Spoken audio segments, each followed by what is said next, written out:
gone out to film the moon after we got back. There was a beautiful big halo around the moon last night, so VM and Jason headed out just onto the quarantine clearings very close to our camp, and they heard some alarm calls that we ended up eventually responding to, and we bumped into Karula. So she had been slinking around right underneath our noses around the Djuma camp, and we had a very brief but great sighting of her last night. So seeing as though we know her last movements, we're going to head into that area and see if we can find her.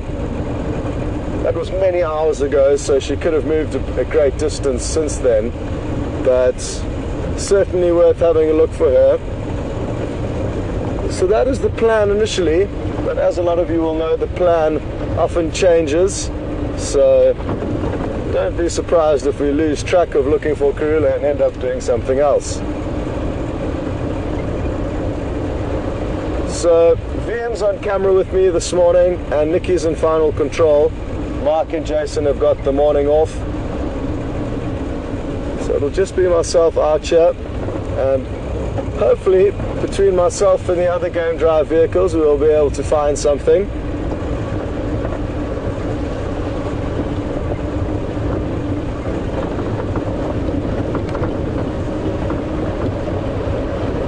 Apology for last night. There was a long delay in the stream, and that meant that Nikki couldn't send through any of your questions. The stream was delayed by about an hour, I think. So that is why for about the last hour of the broadcast we didn't answer any questions. Your questions weren't getting through to us on time, so apologies about that.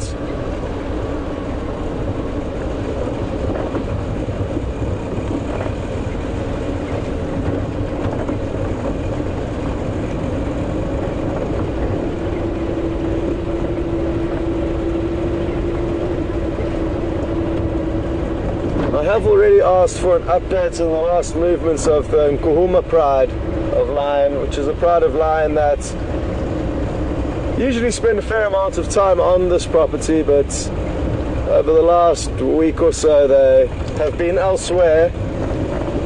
But there's still a chance that they would have popped in overnight, but the last report from later yesterday evening was that they were not heading in our direction.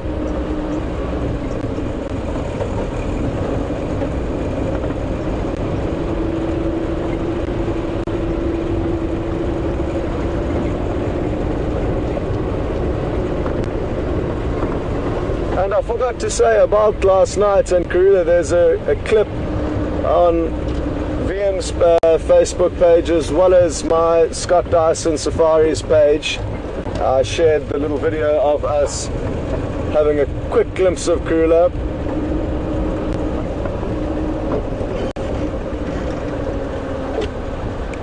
Apologies, go again.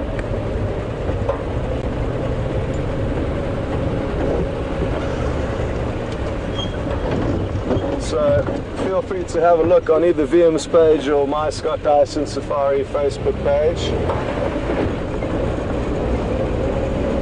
and have a quick look at that video if you'd like. Okay, copy, thank you.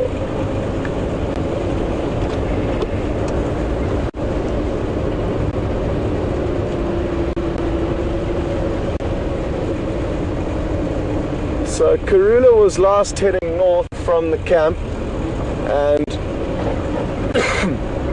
excuse me, we got very lucky. We found her walking down one of the roads, and we saw her for about maybe 45 seconds to a minute, and she veered off into one of these very thick blocks that we have in this area north of the camp. And we did loop around onto another road that she was heading towards, but didn't have any luck in finding her. And what we'll do is we'll drive that same road now this morning where we presumed she was heading towards, and hopefully we'll find some tracks or signs of her.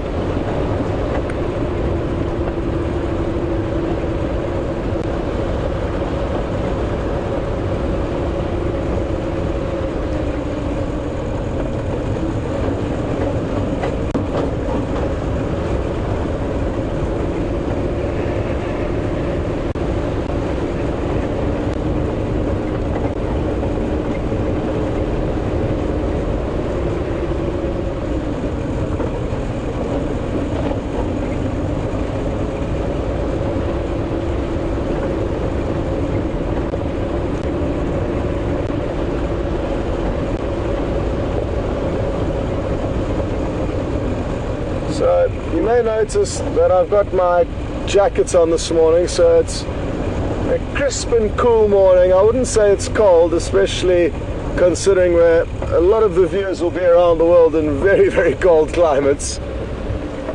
But for us it's quite crisp and fresh, not a breath of wind, and as you will see shortly, there are some beautiful clouds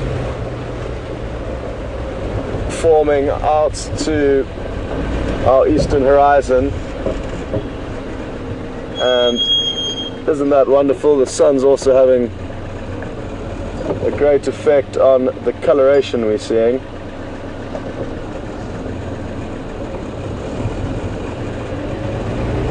So absolutely beautiful morning. A morning that I feel could only get better with some great game viewing. And that is our quest now, to try and find some interesting animals and get an insight into what they're up to this morning.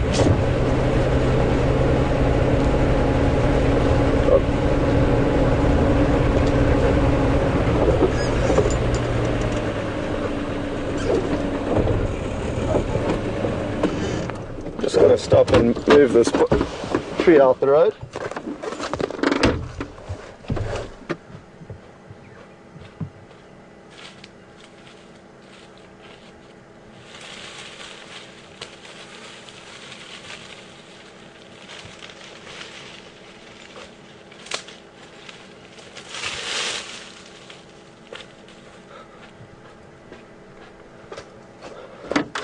The joys of having elephant in your backyard is that you get to clear out some of their debris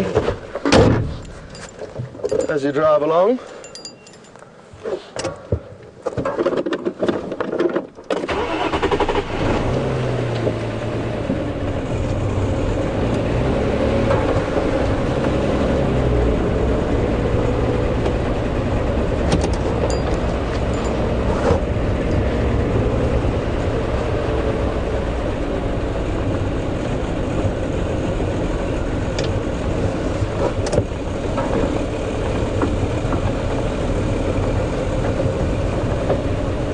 So now I'm going to keep an eye out on the road for any signs of tracks, but also useful for us to look around in the trees, as who knows, she may have made a kill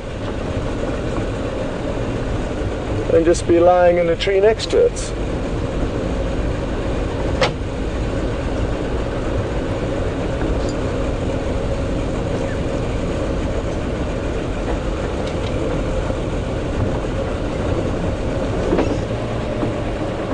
Some porcupine tracks got me excited. Just saw the big pad, but it was a porcupine that walked down this road last night, and we also drove down this road. And for me, that's such a wonderful thought, having known that you've been in an area and a few hours between when you were there last, an interesting animal has walked down that very same road. And that is the beauty of keeping an eye out for tracks.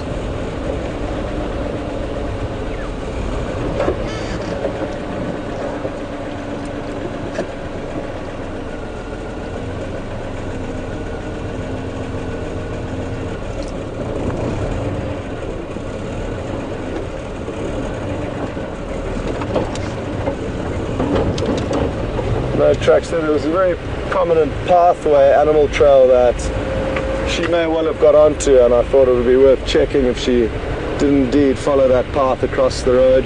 She was moving kind of from right to left, but in our general direction, so in a north and westerly direction.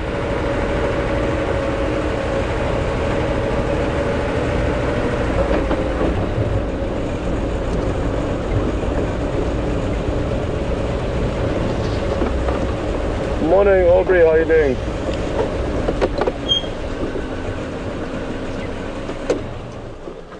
I'm on Aubrey's now. I've just come across a flamper in Ndlovu here, and following up on Karula, she headed north off Gallagher's shortcuts, not probably 500 meters north of the link behind the Gallagher rooms there, as she headed north towards Aubrey's.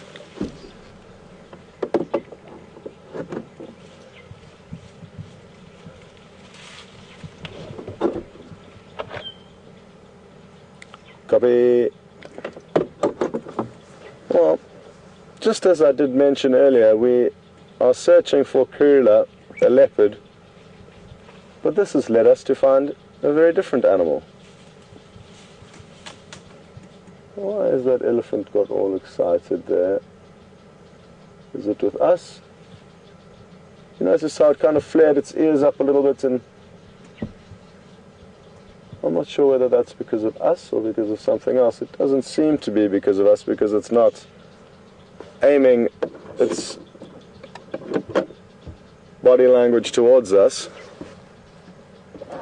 Anyway, we'll continue because there are more members of this herd, and it is us that he's a bit worried about.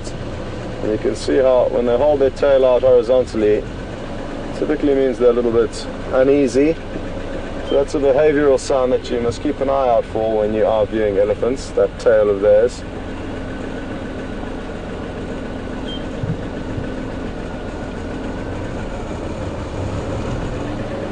But there are a lot more members in this herd.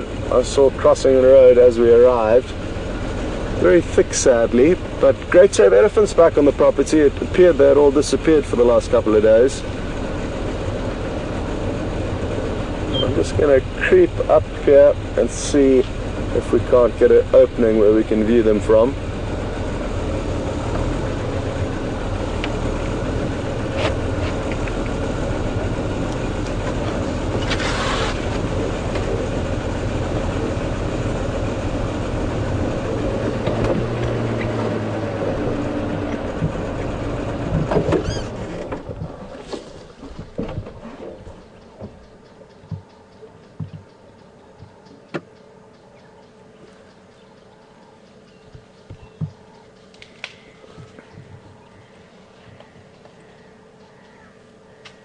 I've been noticing over the last few weeks the elephants are really having to search for the last remaining tasty and green plants that are still around, and to do that they're having to often move some logs and fallen down trees that they in all likelihood would have pushed over.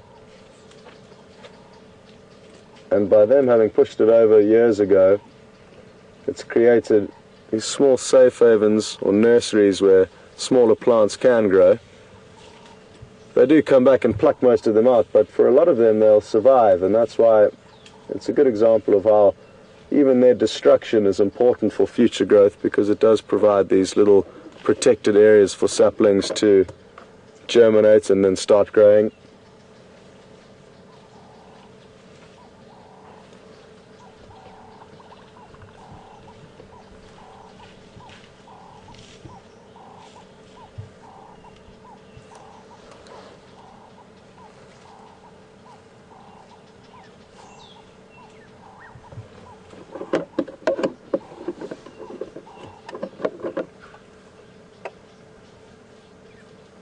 As you can see, there's some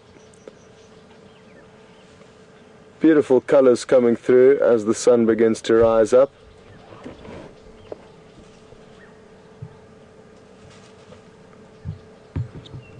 There's a message from Nikki in Final Control, and Nikki apologizes. She's having trouble with her internet this morning and therefore cannot gain access to the Twitter question feed as well as the emails.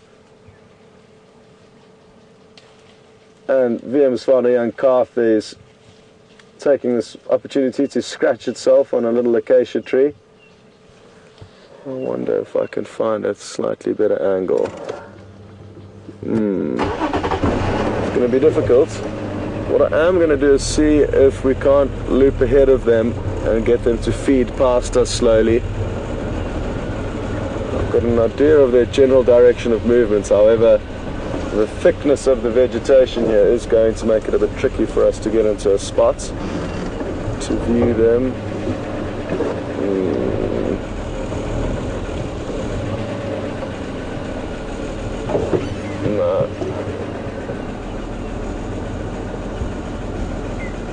No good. So let's just go back and enjoy the last few moments with this individual here. So this is our best option.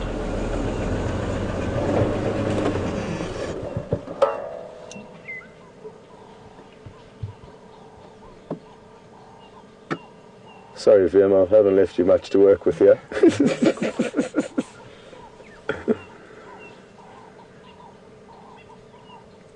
But I suppose VM has found a good option here, and you can compare the textures of its skin to the branches and leaves, and I think he's done exceptionally well with making a shot out of the current scene, because the head is somewhere in there in the trunk, but not easy to follow what's going on. Ah, that's better.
And just as I mentioned moments ago, as it does dry up, the elephants are being forced to really dig around for some tasty morsels, and this individual had just been doing exactly that, having to really get in and amongst the foliage in order to seek out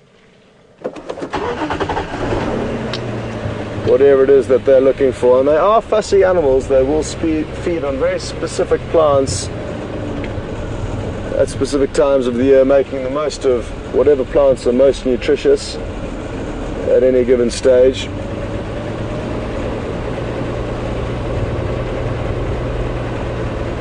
And it does vary, and that's important to realize. Plants will store their nutrients in different parts of the plant at different parts of the year. So in winter, for example, a lot of the plants will be storing their nutrients in the roots, waiting for the summer rains, where they'll invest those nutrients that they've stored up for the growth of the leaves and the rest of the tree.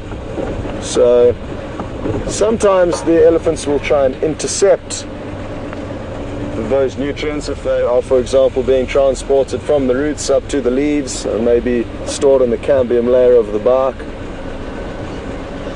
And that all varies depending on the time of the year.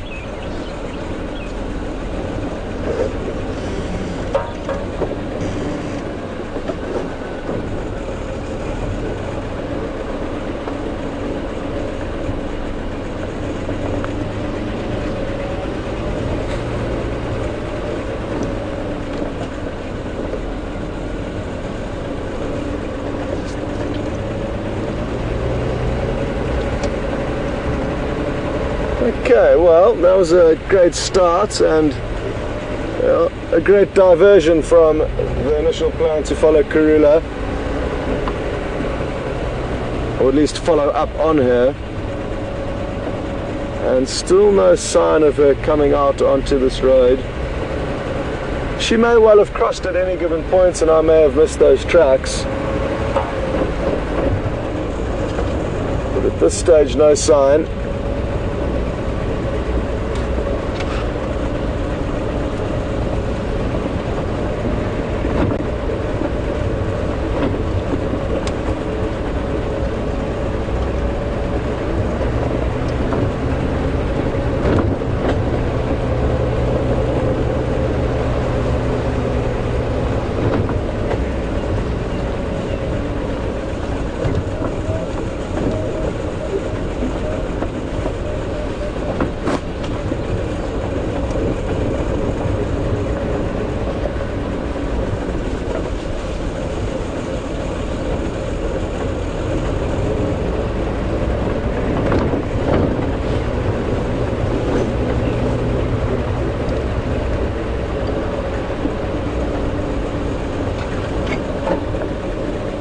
Oh, here they are.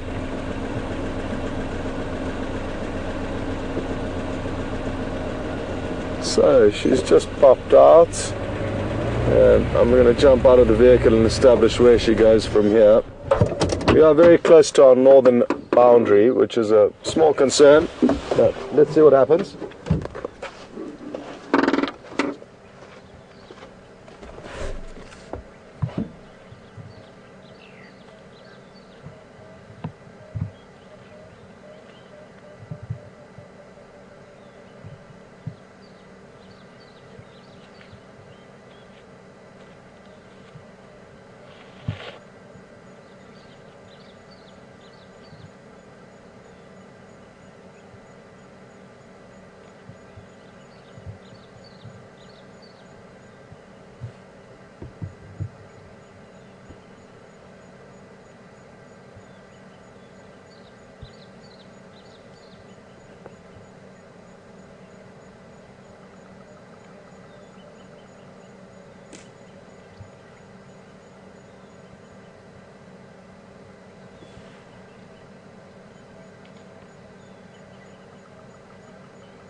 Okay, well, I hope you managed to hear that elephant audio, that loud rumbling behind us. There's a small pathway that heads directly up to the left of that tree. You can just see the beginning of it there. And she took that pathway in all likelihood. And that's through a process of elimination. Her last track was probably somewhere about there on the road, heading up in that direction towards the path.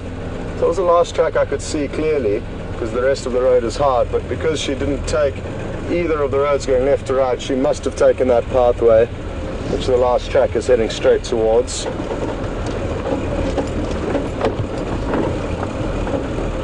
Aubrey, tracks of Karula are on Aubrey's and the firebreak heading north.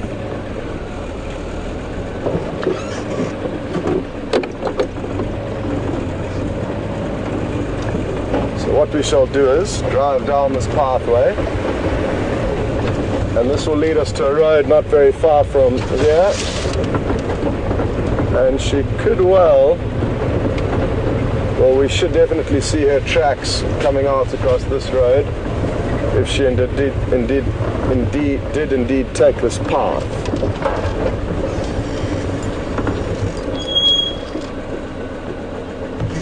Yep. And from here, I'm fairly certain what she would have done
Okay, well, there's good news. She didn't do what I was expecting her to do, which was to continue along this pathway just to our right, and she has stayed on the road.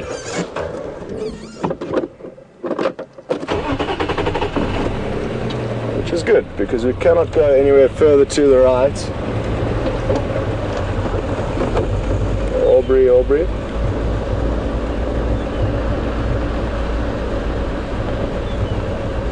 Tracks of Karula head west on Buffelshoek cut line from Aubrey's.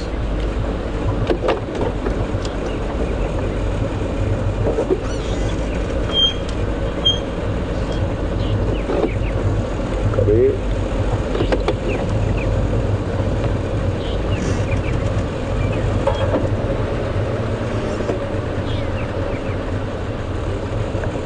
Okay, so now the tricky thing about tracking is that it's tempting to want to follow every single track and that way know exactly where they're moving, but you've also got to accept that they can move great distances, and if you were to stop and look for every single last track, you'd never catch up to them. So we're just going to keep moving in this general area and still keep an eye out for tracks, but just hope more than anything that we are going to bump into her now that we've got a good idea of her general direction of movement.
There's a large waterhole over here where I just want to stop and pan over with my binoculars.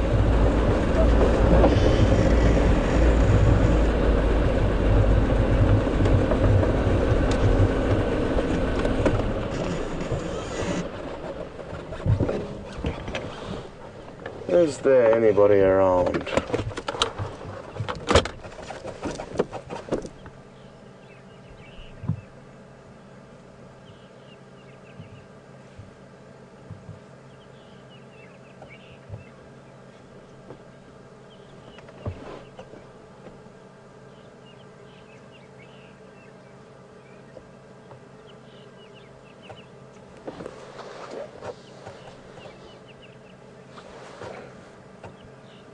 Well,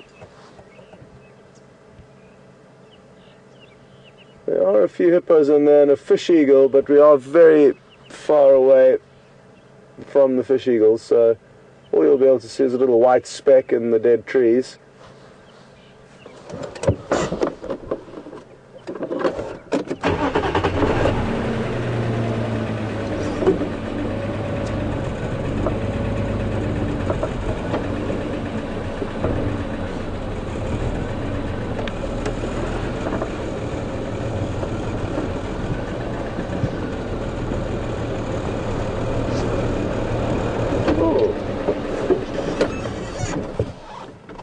This is an animal we don't see too often at this, well, we haven't been seeing very often recently. A wildebeest. And I think it was just yesterday that I was mentioning A lot of the herds with mothers and youngsters have moved off, but did actually give birth here on Djuma, and we were so fortunate we managed to actually capture live on film 5 different wildebeest births. But all of the mothers and their calves have moved off. Who knows exactly where they are? There's just a few bulls remaining, and I don't envy them. They are often on their own. They'll occasionally join up with other antelope when they come across them, but it's not a place where I would like to be moving around alone, especially when you are used to having the safety of numbers of a herd. And that's maybe why he's a little bit apprehensive as he heads down towards this waterhole.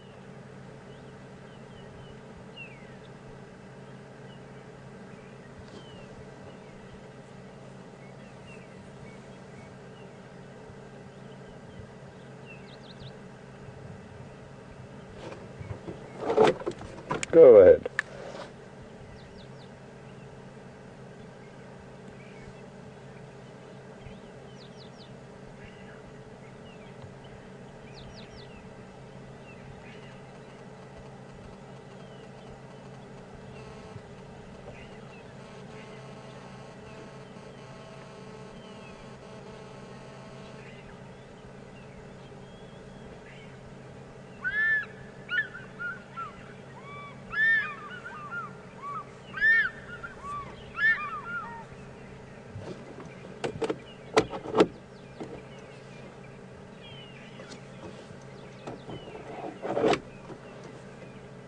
You may have heard those fish eagles calling a little bit earlier, and wasn't that a wonderful call to hear?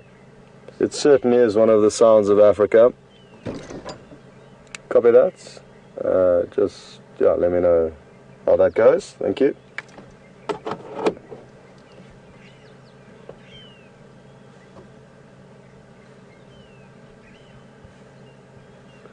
Vivian, would you mind trying to get onto those fish eagle? I know it is very far.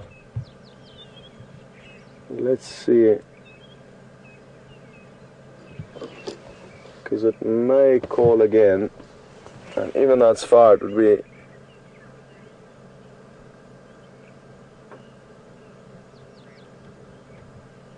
great to see it calling. It looks like it may have a fish that it's feeding on.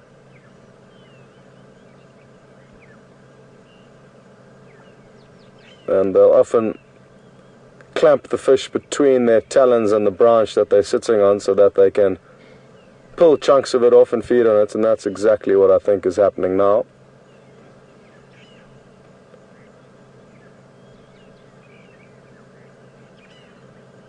I wonder if it would have already made this kill this morning, or if it's the kill that it made yesterday afternoon or evening and has kept it for breakfast.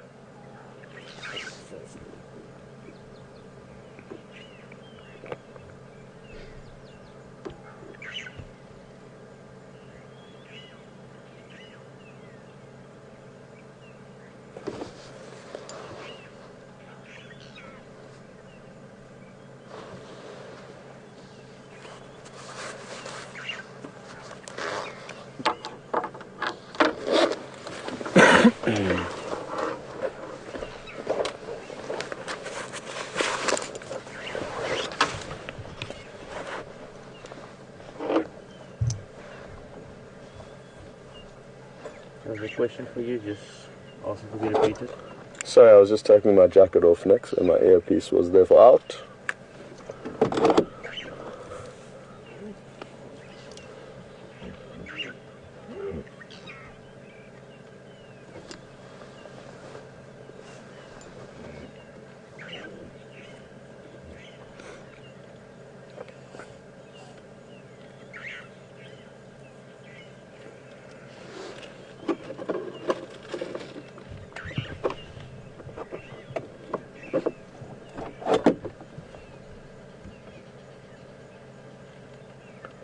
We've just got a question through from Jeffrey in Austin, Texas, and Jeffrey's interested to know if it's getting colder than normal for this stage of the year, and I wouldn't say abnormally so, no.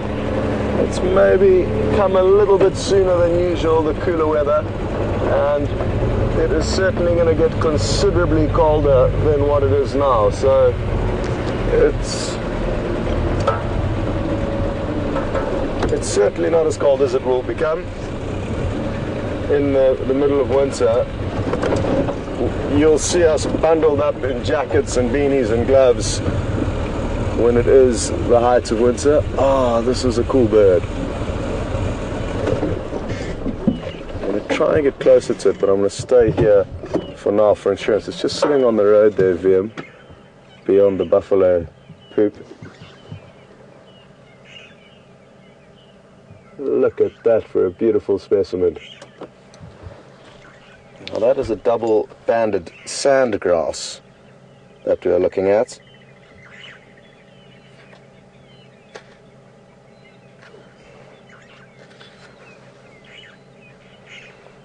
And I'm interested to see that there's no females around. They often sleep on open areas like roads or clear sandy patches with no vegetation.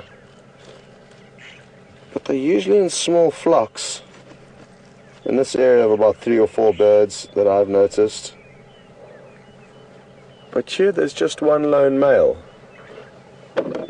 Let's see if we can creep up a little bit closer.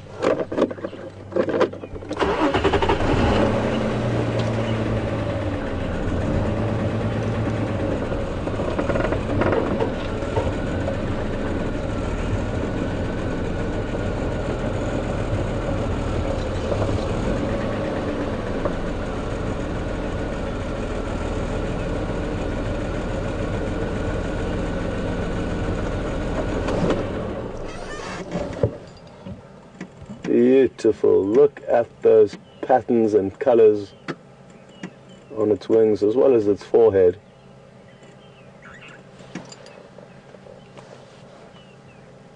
Incredible. Oh, there was another one that flew off. I just heard the flight, so there was another one.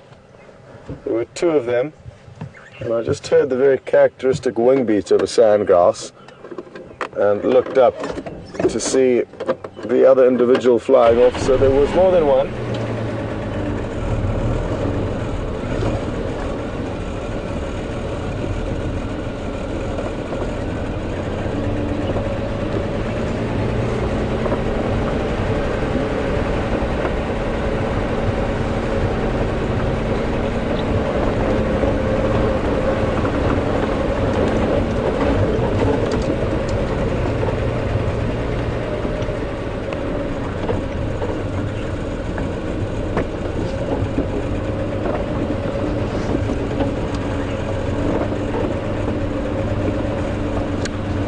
In Southern California. Good morning and welcome. Gwendolyn is interested to know whether we are allowed to walk across boundaries and whether we're allowed to walk across boundaries and simply just not drive across them. And technically speaking, no, we shouldn't cross any boundaries, be it on foot or in the vehicle.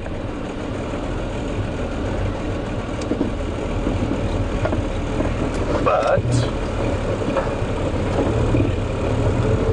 occasionally we will be tolerated, so we're going to keep a very close eye. Remember these eggs down here, VM, that we found the other night?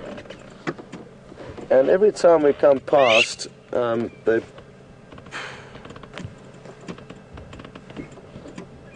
to the right a bit. There we go. Right a bit more. You got them. Yeah. So this is a nest of a crowned lapwing. Less is more in the lapwing world than with regards to building a nest. It's merely a small scrape in the ground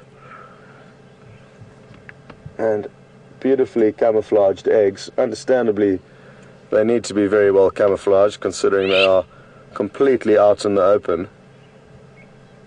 And let's keep an eye on these eggs every time we come past, because wouldn't it be great to see some tiny little chicks here?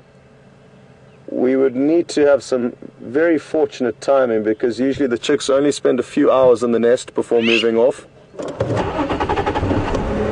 And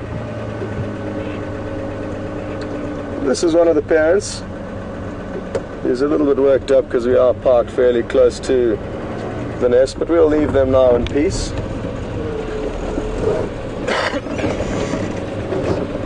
So no, Gwendolyn, typically we will not cross any boundaries on foot or in a vehicle, although if you do follow tracks a little bit into somebody's property, just to be able to tell them that the tracks definitely are heading into their property, and then you can contact them on the radio and let them know, that wouldn't be frowned upon by most people.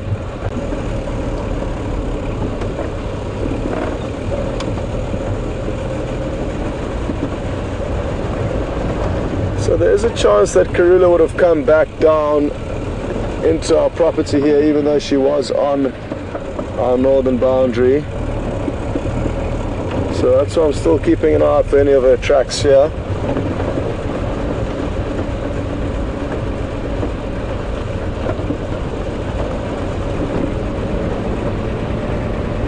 A white-tailed mongoose walked down this road last night, and we were lucky enough to see one just the other night.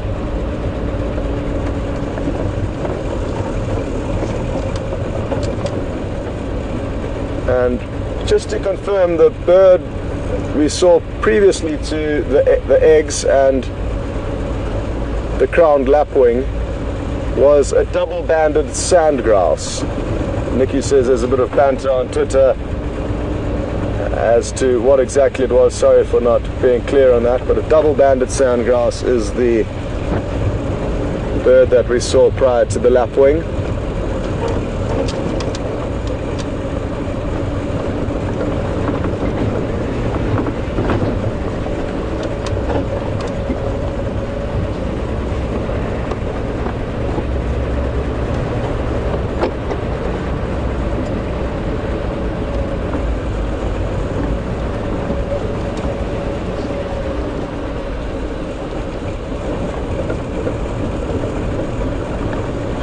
On Twitter, good morning.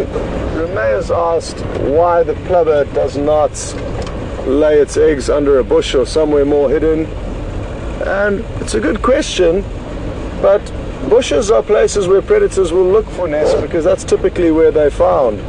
So I think the fact that they are choosing an abnormal place for a nest is in their favor, because most animals wouldn't predict there to be a nest just lying out in the open. They've also got great defense mechanisms against protecting those nests, as vulnerable as they may appear. What the adults will do is, if there's any predator approaching a nest, they may feign some kind of an injury and hobble around as if they're injured, looking like an easy meal, that way getting the predator's attention, and they slowly hobble off away from the nest, and as soon as the predator gets close to them, they fly off without a problem. And that obviously has a great effect in getting any potential danger away from the nest. With larger animals like buffalo and elephants, they will literally stand their ground, hold their wings out, and make a hell of a noise, so there's very little chance of anything wanting to go there. They rather avoid it. There's somebody just trying to get a hold of me on the radio here. Give me a second, please.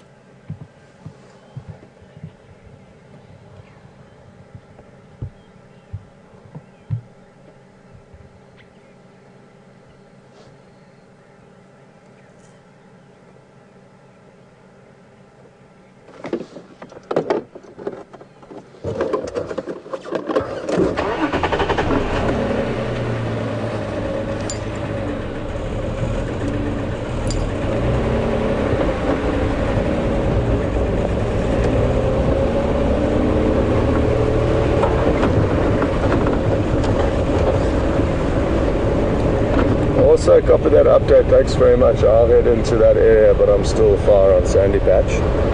Was somebody looking for me earlier?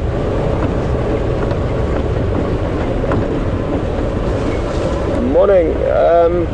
I'm guessing probably best place to relocate would be on Gallagher Shortcut. They were mobile east off Aubrey's Road, about midway between the break and Vuya's access.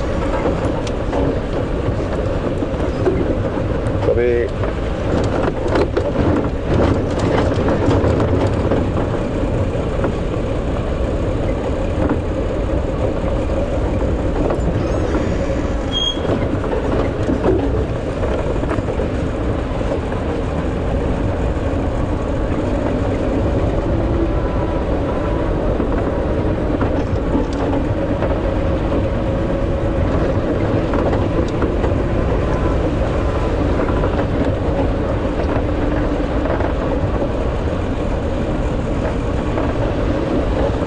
just got a question through from Arquette in Arkansas.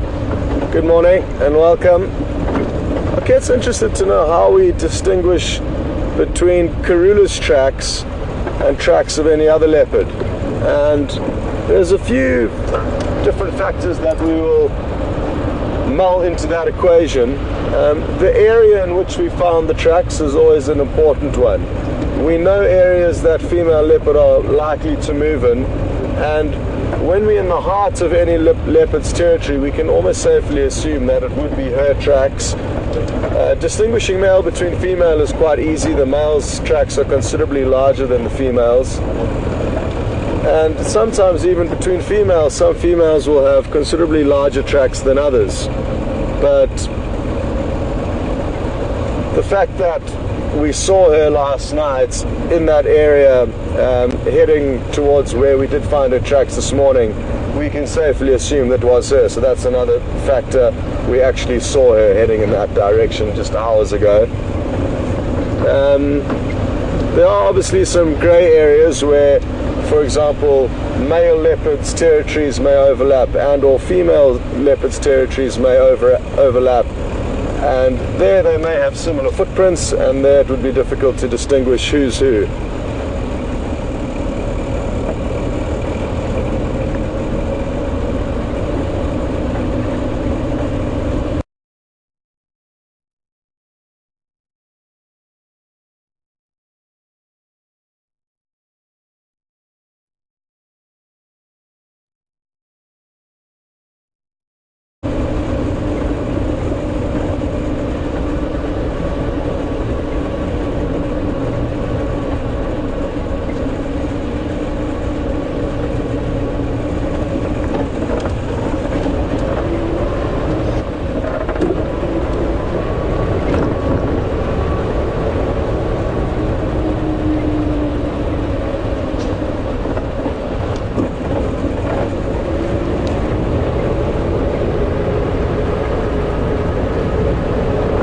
Still no word of any lion tracks this morning, or sign of any lion, so people will still be looking around for them, and look forward to hearing an update of where they are, because I'm getting lion withdrawal symptoms, as I'm sure a lot of you are as well.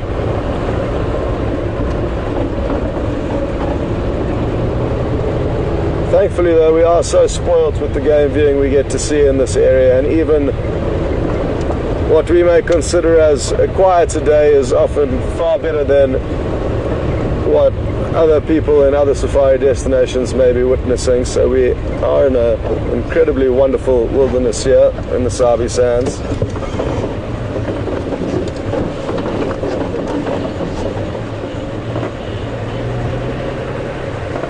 Morning guys, how you doing, Texan?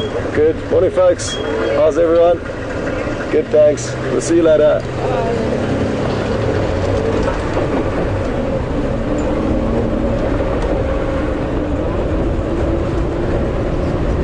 So Texan was on his way to try and relocate on those elephant that we saw as we started the drive. And we are heading somewhere else now. To keep you fully updated as to what's going on, there's a report that the quarantine male leopard is heading towards our property. So I'm not entirely sure how far away he is from us, but we are going to get into that area that he's heading towards, and let's just wait and see. But hopefully he will continue to move. He could make a kill or go to sleep before he does cross onto our property, and that would make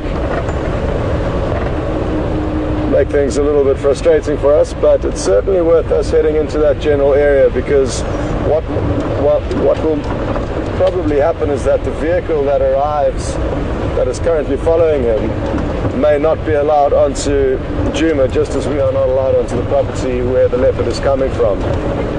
Therefore, it's important that we are there when the leopard does cross. Otherwise, if nobody's there to take over the sighting, it's going to mean trying to track down that leopard again, which is not an easy business.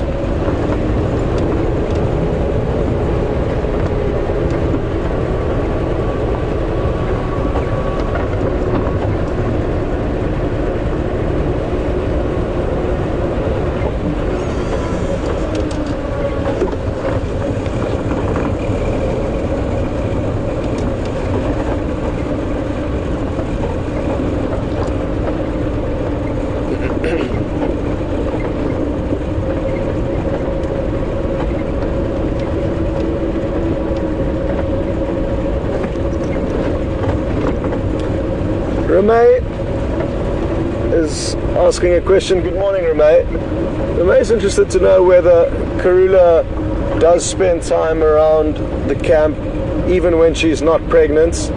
And just to clear up something first, we only assume that she's pregnant now, so it's not guaranteed, but there's a strong likelihood she is. Nobody actually saw her mating, but I'm fairly certain that has happened. Anyway, to answer your question, Ramey, yes and no. Leopard's habits will change, and it appears that hers have changed quite drastically over the last few months. She's not spending as much time on Djuma as she used to, and even when she gave birth to her last litter in December, she was completely off our property before that period and until she was basically seen for the first time with cubs. It was probably in all likelihood the first time those cubs had been on Djuma. She had been spending a lot of time further to the east of us and further to the north. So even though she was pregnant then, she didn't spend much time on Djuma. But she could well change her behavior for this next litter that she gives birth to at some stage in the coming months. So it'll be interesting to monitor her progress and movements.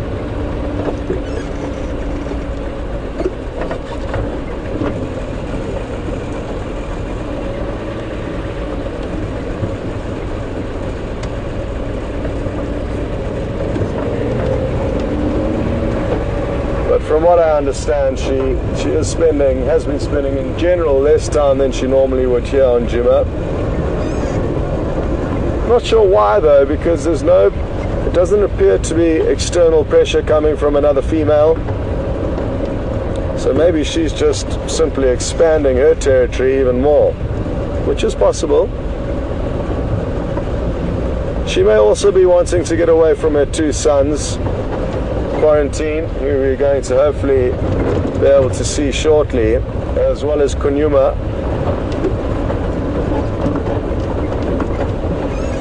Because there will be extra responsibility for her now, even though she doesn't want them to follow her and spend time with her. They tend to find her, and most often is when she has a kill that she's worked hard for, and her sons who are growing up and have a huge appetite come and steal all her hard-earned food, which she needs to now be getting as much of as possible to ensure that if she does have any little cubs growing inside her, they are getting as much nutrition as possible. So that could be another factor why she hasn't been spending as much time here as she has over the past years.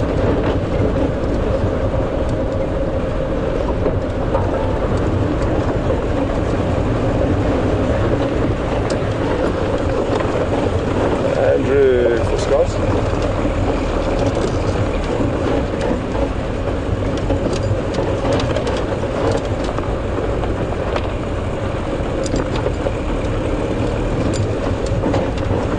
Any station, try and get an update on Quarantine and the guys in the north, in the south, sorry.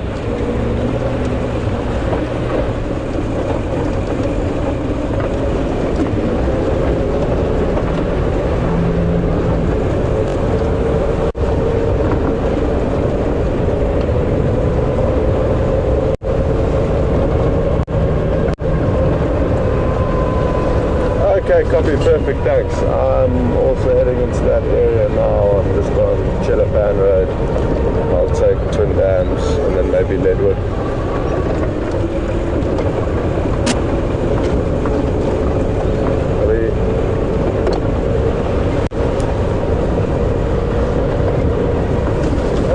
Okay.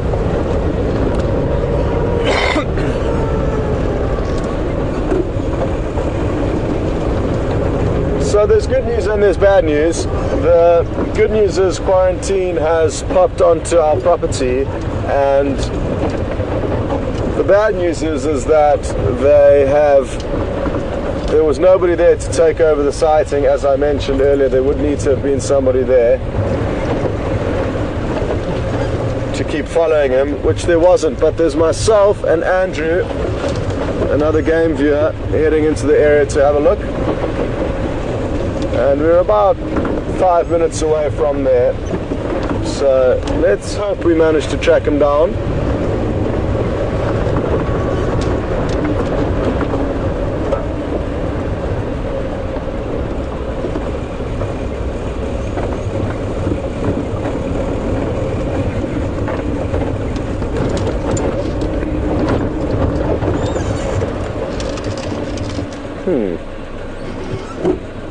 Male leopard tracks.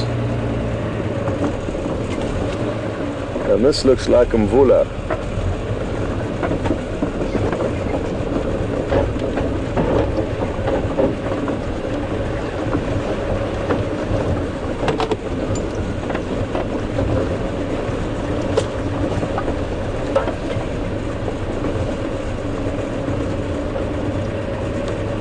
Okay, come on, we might not need to find quarantine if we can find Mvula beforehand. And these are pretty certain are Mvula's tracks. Tracks over large my daughter Ingwe heading east on Chilapans Road. I'll be following up here, Andrew.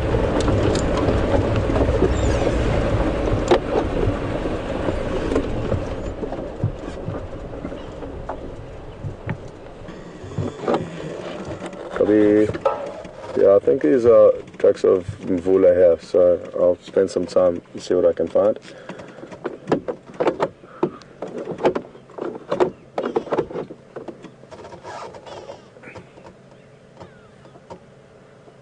Well, the fact that this kudu is walking here peacefully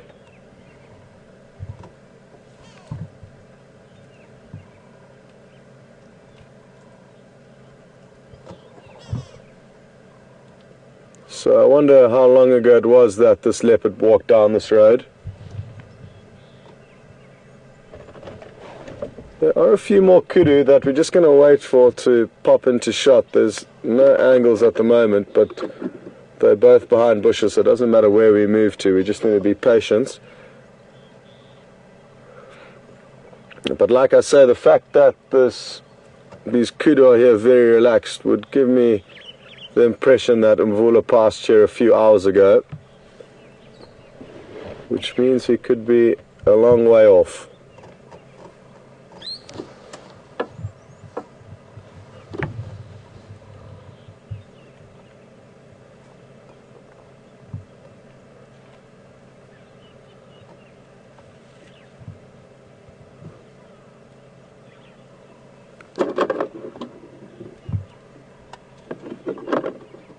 Come on, Mr. Kudu, we're in a rush to try and find a leopard, but would also like to have a look at you. But we can't see anything when your head is in that bush. Maybe the one up ahead's going to be a better option.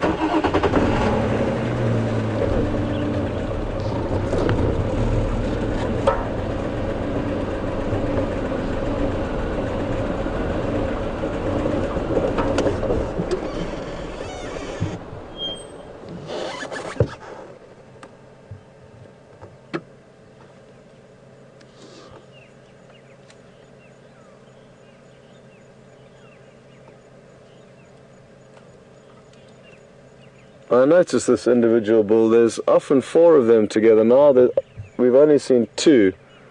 And interestingly, this one's horns are very close together.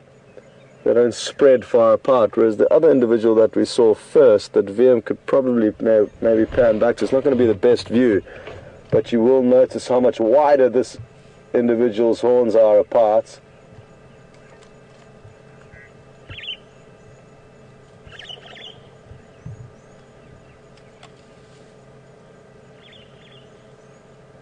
So just interesting how 2 individuals of the same species can look so different. Both beautiful specimens though, and this is going to be a great view as Mr. Narrow Spread comes out into the clearing. Absolutely wonderful animals, the kudu. Certainly one of the most majestic out here.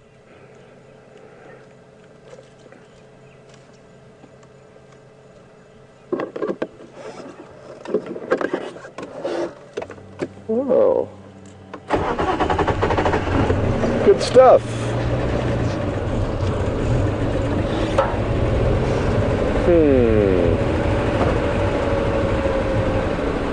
Well, I'm torn whether to head straight towards where quarantine was last seen or whether we should follow these tracks of Mvula. I think a safer bet would be, excuse me, to head towards where quarantine was seen very recently.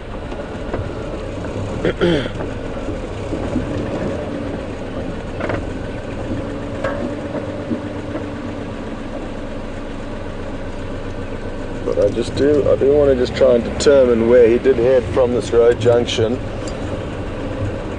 And that way, if we don't have any luck with quarantine, we've got a good idea of where his father, in all likelihood, Mvula, where he is headed.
Just got a question through from Karen on Twitter. Morning, Karen. And Karen's asking, can't we just put a tracking device on the leopard?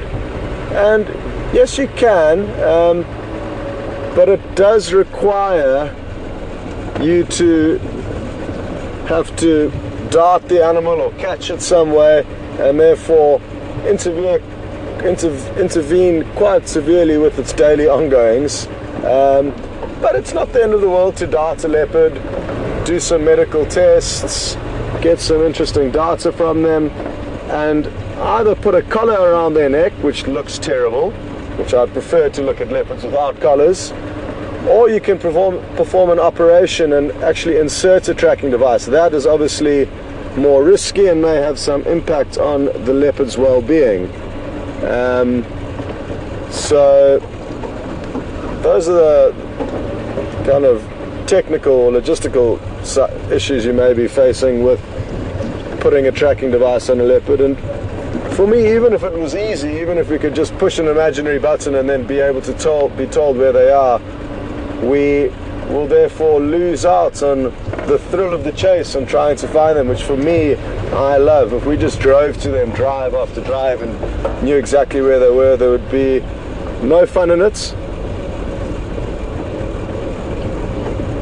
So, for me personally, I prefer having to search for these animals rather than having them just on a waiting list ready for us. Although there are certainly times when we are battling to find them that I wish we would have a tracking device.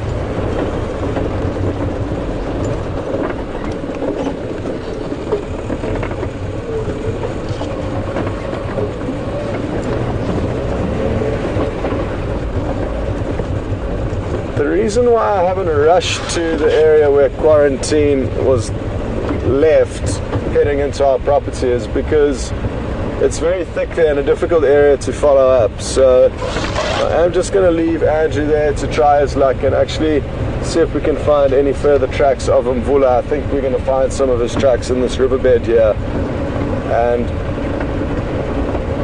if we don't have any luck here, then we'll head towards where quarantine was last seen.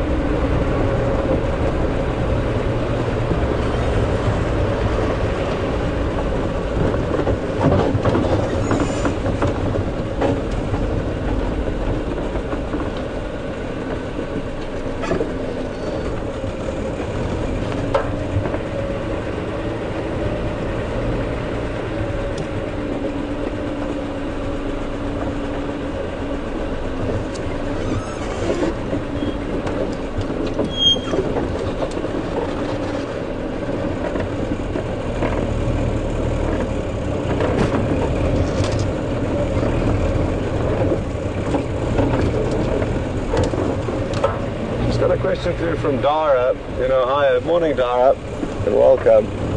Dara's interested to know that whether when a leopard becomes pregnant, it becomes harder for her to make kills and to climb trees. And certainly I think, just before she gives birth, she's going to be carrying a lot of extra weight, and it will make things slightly more hard for her in terms of hunting, but not to a degree that it's going to have a huge impact on her, because at the end of the day she does still need to kill during that period. But it does certainly make sense that it becomes a little bit harder. You'd have to ask her personally though, but for obvious reasons you can't help but not think it does become a little bit more tricky for her to climb and catch prey, but not hugely so, I don't think.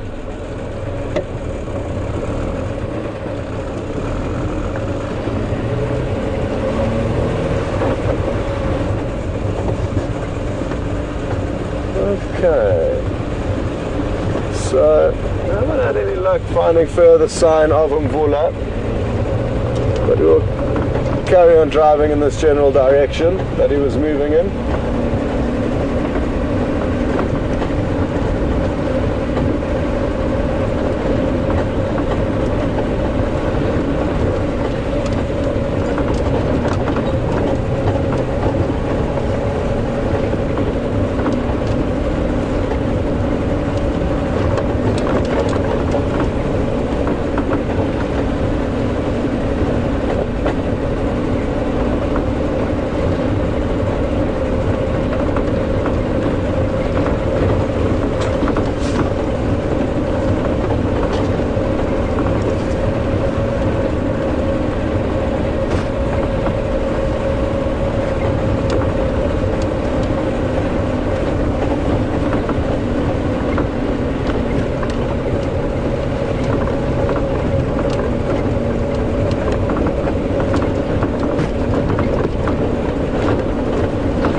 Obviously a few people that are getting very excited about the potential that Karula is pregnant, and rightfully so. It is an exciting prospect, and I would love to also see some leopard cubs. It's been a long time since I have seen small leopard cubs, and people are interested to know the gestation period. I think that's from Sarah, the gestation period of the leopard, as well as the denning habits of a leopard.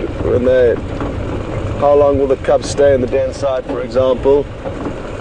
And the gestation period here is about 3 months, 90 to 100 days is the general gestation period of a female leopard. And the denning habits, usually the cubs are born very small and underdeveloped, and will therefore often not be seen for the first 2 weeks of their life. They probably only can open their eyes after being born for a week. So they're tiny little furballs that are very underdeveloped when she gives birth, and that makes sense because just like another question we chatted about earlier was saying, will her pregnancy interfere with her ability to hunt and climb and catch prey? The fact that she gives birth to such underdeveloped cubs means that it doesn't have a huge impact on her actual size and belly, and therefore shouldn't slow her down too much. Yeah, usually from when they've given birth we wouldn't see cubs for the first 2 weeks, and from around 2 weeks of age there'd be a small chance we could see her carrying the cubs from one den site to another. She will move them for various reasons, and den sites may be caves, holes in termite mounds, fallen down logs, caves in the banks of rivers. There's a multitude of different potential den sites that leopards will use depending on what's available. And from 3 months of age the cubs will be climbing, feeding on meat, walking around from kill to kill, no longer being carried by their mother. It's probably only their first month and a half of living that they may get carried in the mouth of their mother.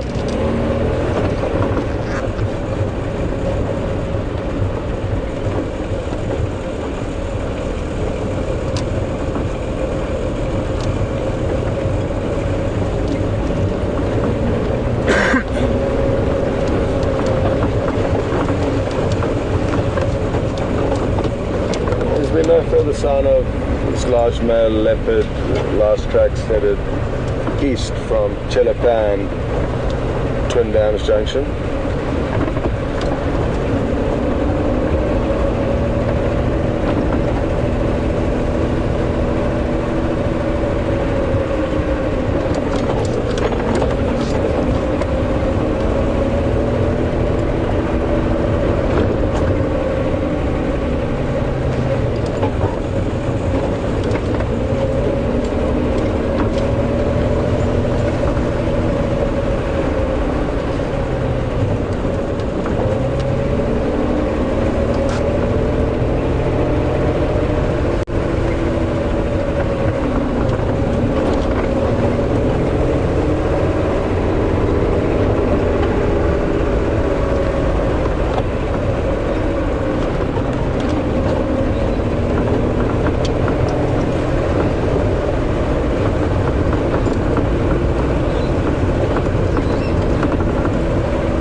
Keep everyone updated on the Djuma waterhole cam and the funny little roof that we made. It's because a very critical part of that camera is missing, and it's a protective dome that covers it, so we'll protect it against the elements. So we've created that temporary structure just to help prevent any moisture getting onto the camera if it does rain.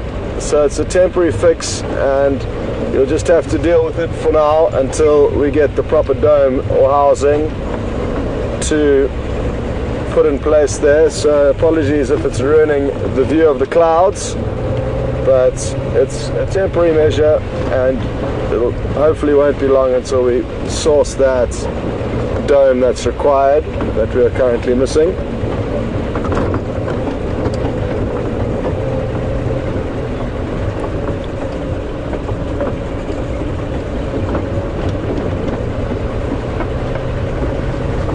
Okay, Andrew, just to let you know, I've taken Drakensberg south from Central.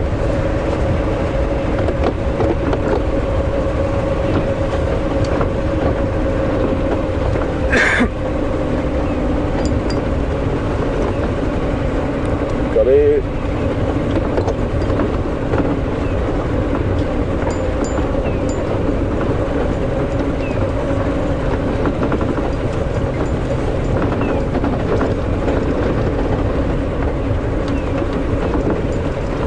Probably half an hour ago now that Quarantine did cross onto our property, so it could be very far from where he was last seen. But this is the area where at any stage we could bump into him.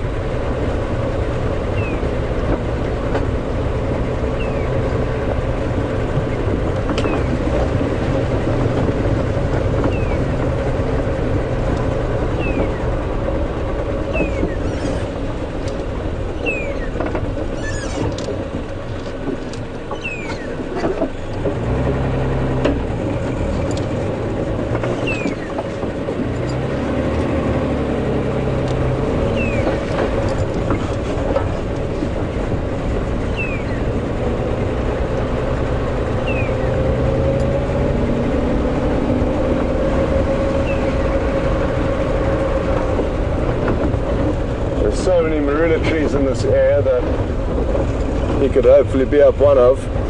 So certainly checking out each and every marula as we go past it.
A few things Quarantine could have done. He could have carried on tending north, which was his general movement, direction of movements.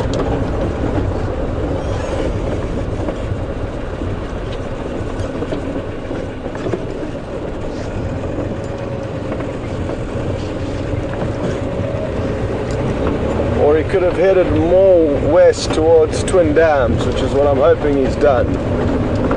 Anyway, we're slowly getting into that area where exactly he crossed, and they did drop a branch on the road where he crossed, so that will give us a good clue of exactly what happened, and then we'll make the necessary decisions thereafter.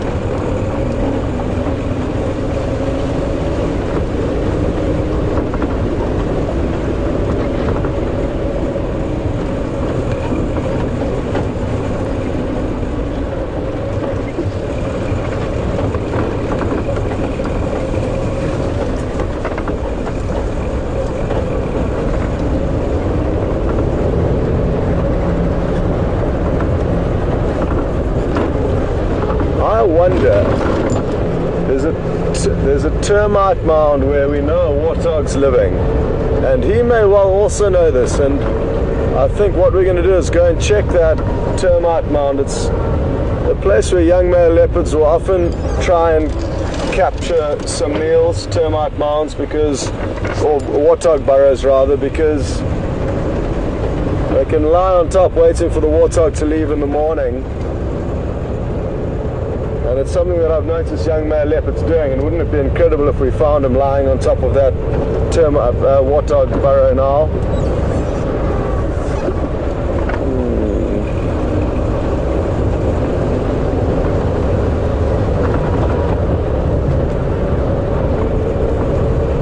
So that is what we're going to check first.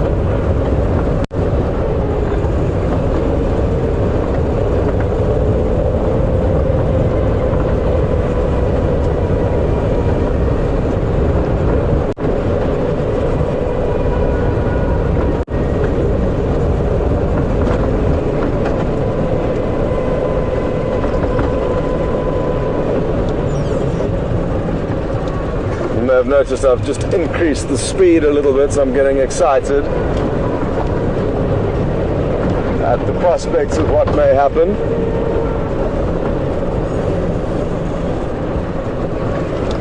But it's merely a thought and speculation at this stage. It could be anywhere.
Affirmative, I'm here now. Just getting into, just about to check it out. I'm just looking for some tracks.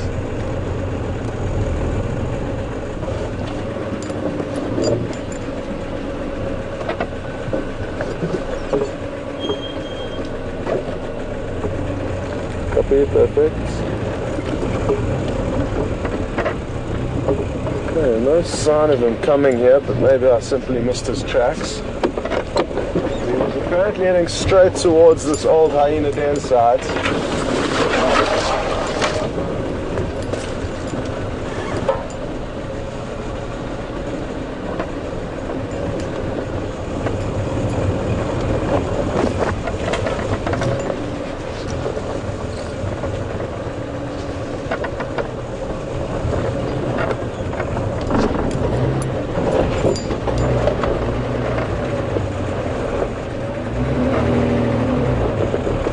Sign of a warthog in the burrow either.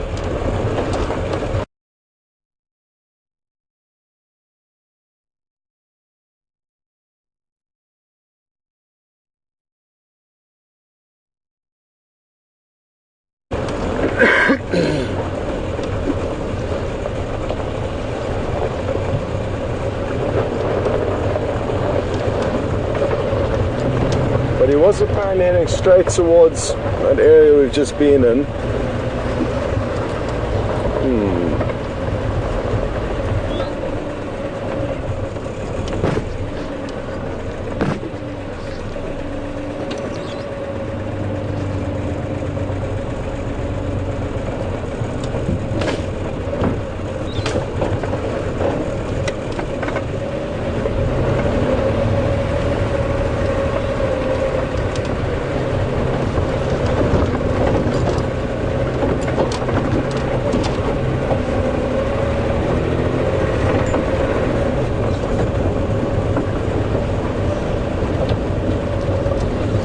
So, absolutely no luck so far, not even a track.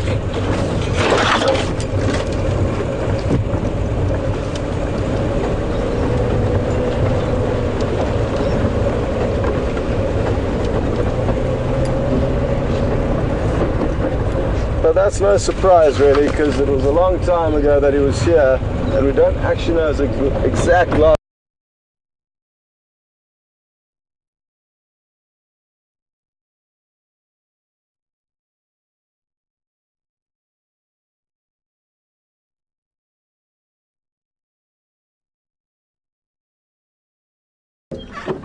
Sorry, Vim. You can just take it. In broadcast, or the break in broadcast rather. Myself and Vim have just been stretching our legs here at Twin Dams, hoping that we would hear some audio of alarm calls or anything that would guide us closer towards quarantine. But haven't heard anything. So we are going to continue snooping about for him.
I'm changing plans quickly, and that's because Aubrey has made a plan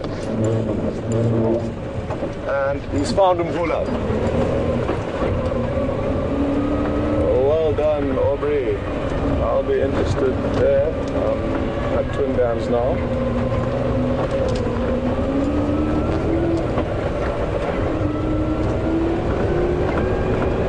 confirm, is it just yourself and one other vehicle making its way?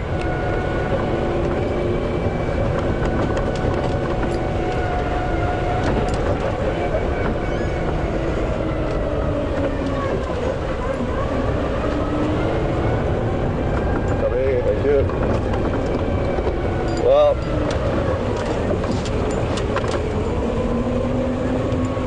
that's a little bit frustrating and not ideal on our behalf, because we had those tracks of them earlier and didn't focus on them as long as we should have, or as much as we should have. Anyway, thankfully Aubrey's come in and saved the day for us.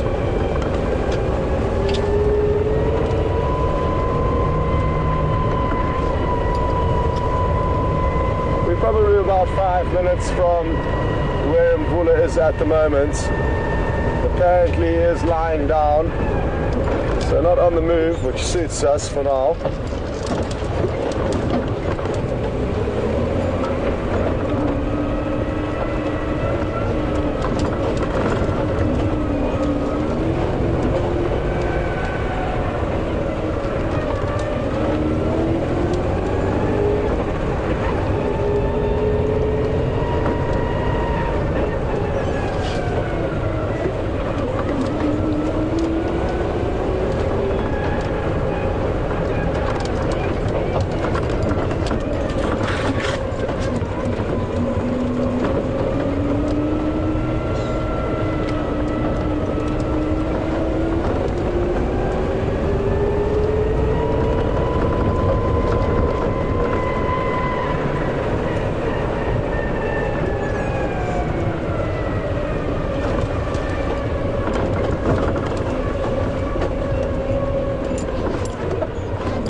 Here's his tracks right here, and I'm kicking myself for not taking some time to look closer, take a closer look at his tracks when we were following them briefly earlier. But I guess the knowledge that quarantine had been seen just a few minutes ago in that other area distracted us and lured us away from these tracks.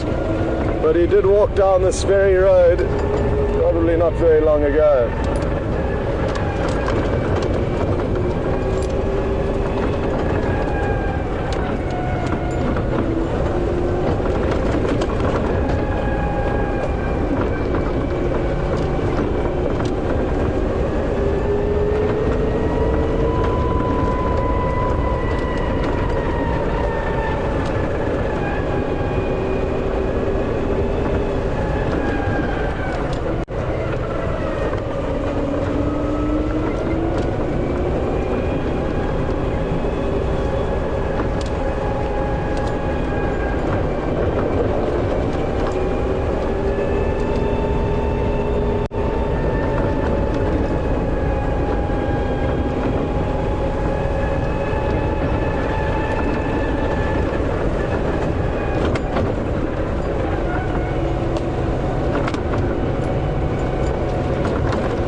Up the speed a little bit, and that's because I just want to make sure we get into this area. It's an area that he's in is quite thick, and the other game viewers aren't nearly as maneuverable as we are when off-roading. So if he does veer off the road, I would like to try and be there when that happens, so that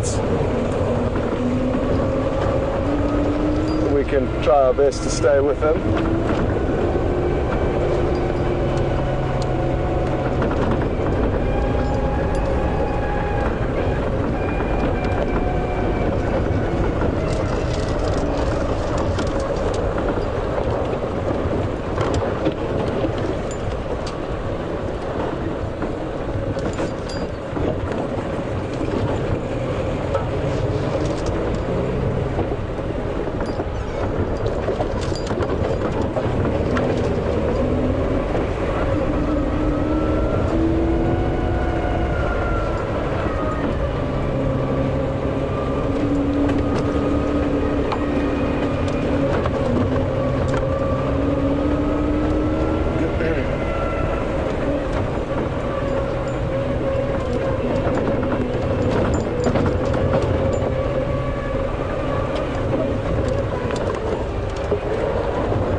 Approaching, so hopefully within the next minutes or so we'll have a visual of him.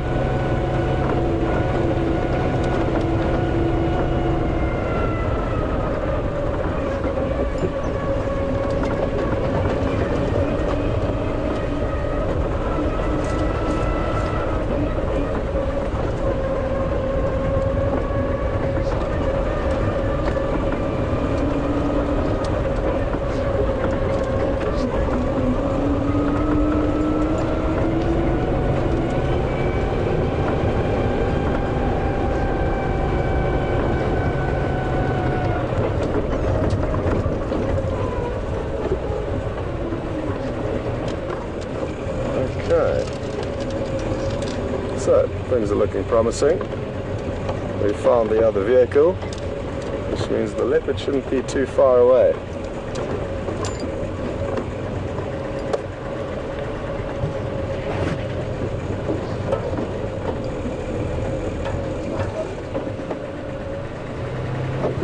Just going to wait for everyone to get into their according positions. And then we'll make our way in. But we try and limit the vehicles to be moving one at a time. Unless the animal is moving, then we'll all move with it. Let's see what happens here.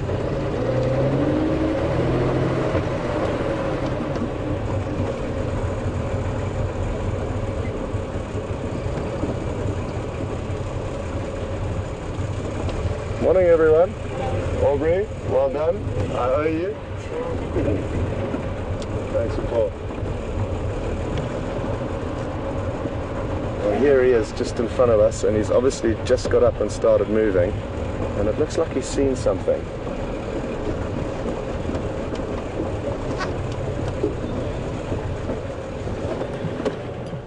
Morning, Andrew. How are you doing? Morning, folks. How are you doing?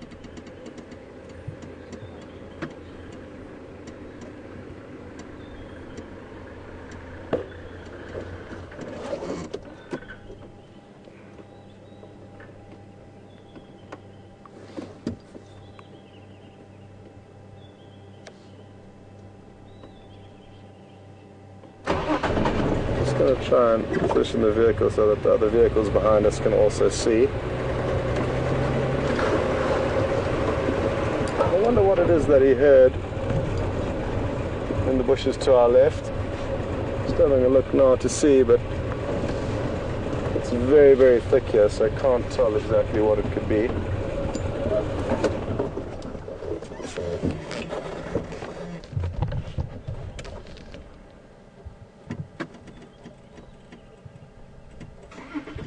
And a small scent mark there. Like what quarantined did the other one. Exactly.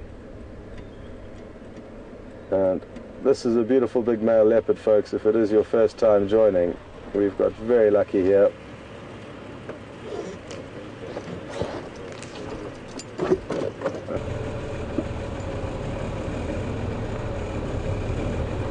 Dylan in Iowa, good morning and welcome. Dylan's interested to know whether leopards follow the same walking patterns daily, and certainly not, Dylan, not daily. And they do have paths that they may be more likely to take than others, but it's never guaranteed as to what they may do.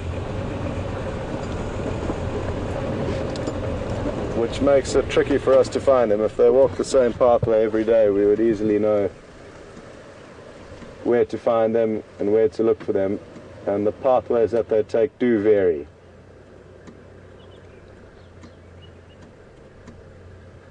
But in the same breath, they are animals of habits and occasionally will take the same pathway, but it's certainly not on a daily level. And time to relax again.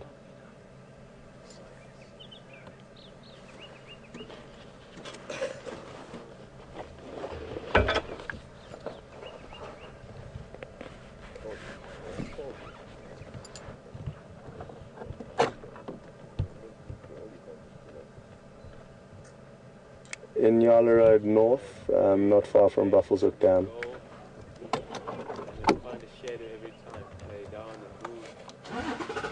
Lay down and move. Lay down. So. Is this an adult one? Yeah, that's an older male. Older male. Okay. Yeah. They have to rest sometimes. Yeah. The setup. It's also very cute.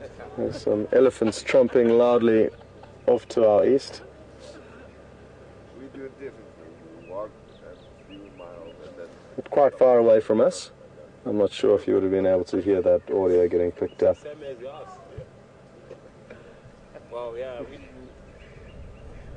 name is Mvula. M-V-U-L-A. yeah, Mvula, yes. Mvula. Yeah, Mvula. Well, Well, I wonder if he's going to slowly continue on to Buffelshoek Dam to have a drink. We're not far from there now. Probably about 2 minutes of him walking at the pace he was. Mvula. But he may continue to have these small We know that. siestas along the way. All of them are a little bit different. They are not exactly the same. Well, yeah, the spots look the same, but the faces look different. Yeah. It's pattern, yeah. And they have different territory. I think. Yeah. Aubrey, thanks again and well done. And the females and the male. Females should come and settle down on the male's territory. So the female. Are there a couple of their whole life or? Male Sorry, could you go again? There was interference from the game drive. Girls in the sorry. Okay. So, but what happened? Each one of the females, they will, set their own territory with the knees over it. Yeah. So it's gotta be bigger now. We've just got a question through from Karen on Twitter, and she's interested to know whether this is These actually Quarantine and Kunyuma's father. dominate And yes, it is indeed. very different females. They did see Mvula mating with Karula a few months before Quarantine and Kunyuma were born. Yeah. But So in all likelihood he is the father, but something that is interesting that female leopards will do is that they will sometimes mate Each one would mark his own. with several males within an area, and that way if those males come across her and her cubs, they will all assume that they are the father and therefore not kill the cubs. So it's a kind of insurance mechanism or strategy that female leopards will use to try and prevent their cubs being killed by fathers that did not sire them. I cannot do nothing. I'm just gonna have to wait for him. So it may not be him, but he was seen mating in the... He was seen mating with Karula a few months before they were born, so a safe assumption can be made that he is the father. And I'm sure you can start cheering the elephants now. They seem to be coming closer towards us. Either that or their trumpeting is becoming more intense.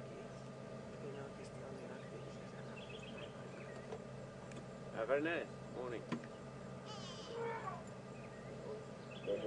And I wonder what it is that's distressing I them. think they must be in a journey there. When you saw them, they're gone. None of the guns are coming out of a two-track that's joining the Greek corner there. So I presume they must be in the thicket. So I just gave up because I have to come and follow up on that quarantine.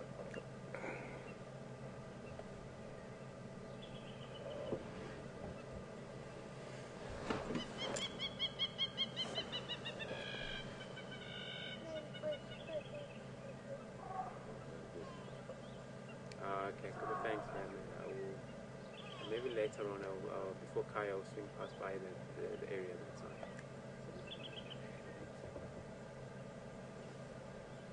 I alluded to before when we were looking around there, somebody calling from Mvula. So we got Mvula now somewhere called Bebelsuk in Vietnam.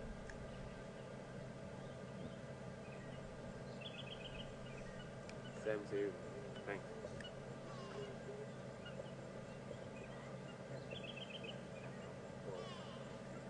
Stand by, Alex.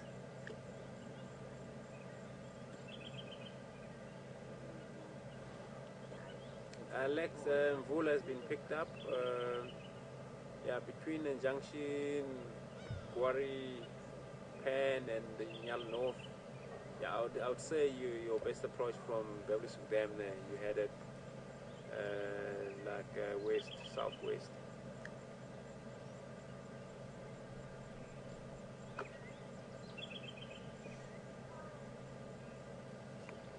Just only 2 more over now. So Now, what is interesting to think about, and what I hope we will one day see, is the elephant. There must be those angry elephants here. when Mvula does come across Quarantine and Djuma, who are often in and about the areas where he is moving, what would actually happen? So he's a It's not unheard of for he moves so much. adult male leopards to tolerate their cubs, even when they are fully grown, still not fully mature, but fully grown in terms of body size, basically. It would be interesting to see how he reacts when he comes across them, and I'm certain he would come across them at some stage. Wouldn't it be wonderful to see I'm not sure if Lex is going to come straight here. Karula, Mvula, and the two sons together, 4 fully grown leopards? I know And it is possible. The most I've ever seen together is 5. so It was you're going to maybe take the a mother, a father, and 1 2-year-old cub, and then 2 cubs from a more recent litter that were both about 4 months old. So just approach the area. that's the most I've ever seen together, and what a sight it was having 5 leopards walking down the road together. Stand by, Lex. But there certainly will come a point in time where Mvula For now, begins to that's tolerate them less and less until he eventually chases them out of the property. And that was very important, because if he didn't do that, there's a chance that he would then mate with his mothers and sisters, or his mother and sisters. So as you drive west from Bebelsuk Dam there, before junction Gwari Pan junction there, you'll see him. I'm not really lucky that when we got here, he just decided to get up and walk around for a very short distance.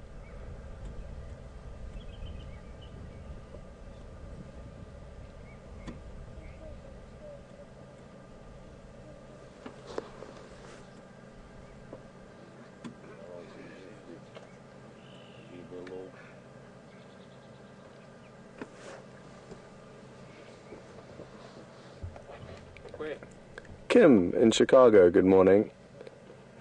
Kim is interested to know whether leopards will use animals' dung to help mask their scent, and as you can see, he is lying amongst some elephant dung now, and that is why this question has come up from Kim. So Anytime yes and no. I don't think in this situation he is doing that. He would be rubbing himself all over that elephant dung if his intentions were to try and mask his own scent. It's simply through default that the dung is in the shade in an area where he decided to lie down. they're very But it was just a few days ago that we saw Quarantine rolling around in some buffalo dung and also licking it.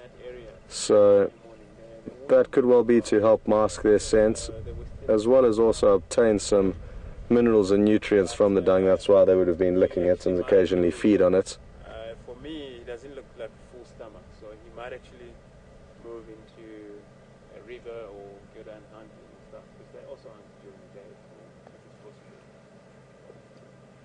So if it's an But I think buffalo dung is their preferred fragrance, not elephant dung. But again, they're solitary animals. They wouldn't move in a group like you saw on elephants or buffaloes on the line. Yeah, these they Carol on Twitter, good morning.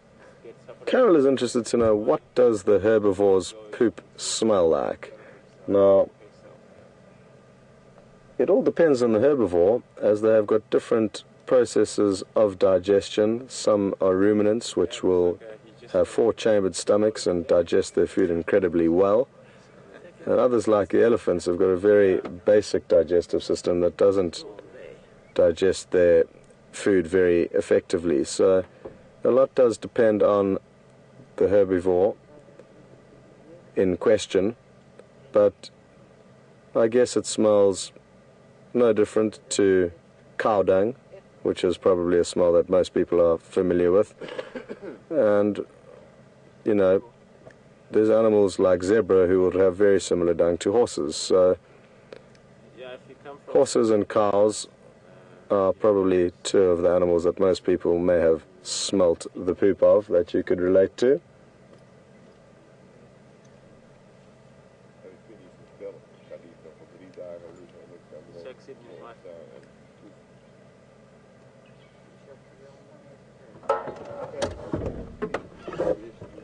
Now, time to try and predict this leopard's future.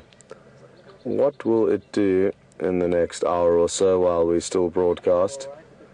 I'm hoping that he does get up and head towards Buffels Hook Dam for a drink.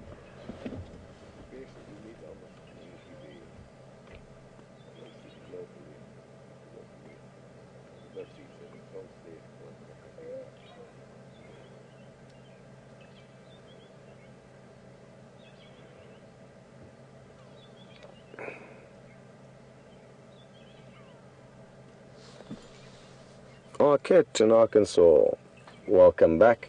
And Arquette is interested to know what markings I've used to determine that this is Mvula. Well, initially, when myself and Vim did find his tracks this morning, it was simply the size of his tracks that led us to believe that it was him, as well as the area in which those tracks were moving. There's typically no other large males that will move through that area, so we could kind of safely assume it was him.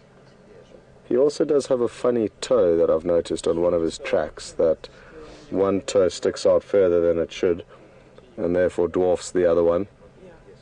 So there's one of his feet has got a funny toe. I'm not sure which one it is. I think it's one of his front feet, but there is one track that sticks out from the rest. Then when we looking at him, he's just a big male, far bigger than Quarantine and Djuma, and he's got a lot more character on his body and face. In terms of the exact spot pattern, I'm not even sure of his exact spot pattern, and therefore cannot answer your question very well, Arquette, but we thankfully can often rely on the viewers who know the individual spot patterns of all the animals.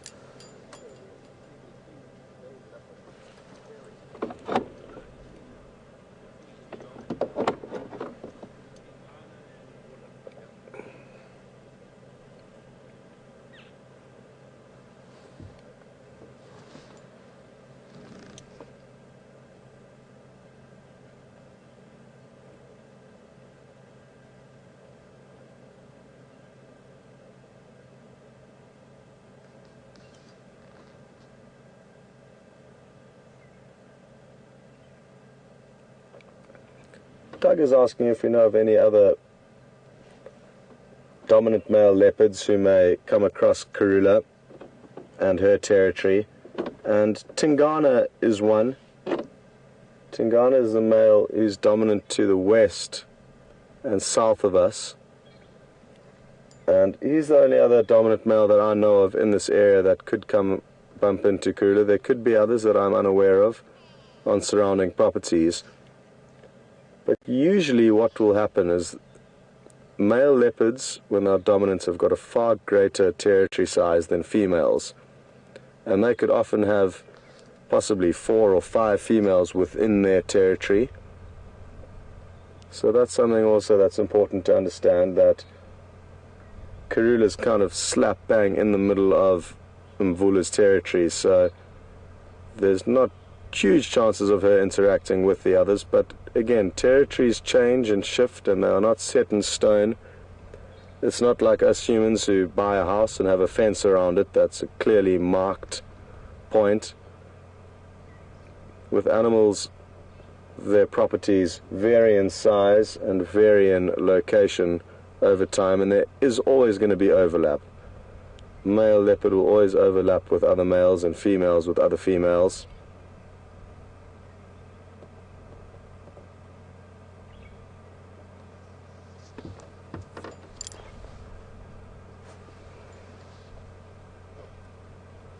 I wonder if we can reposition it all. It's not looking promising.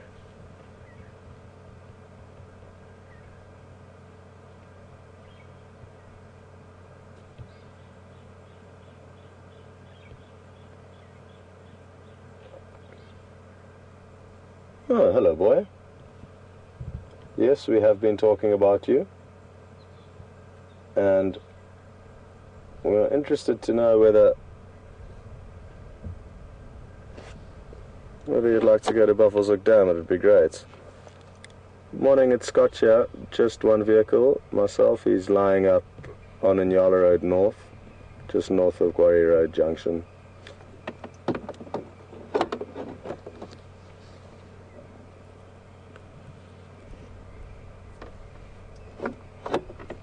Copy. I'll let you know if anything changes, but for now he's lying up.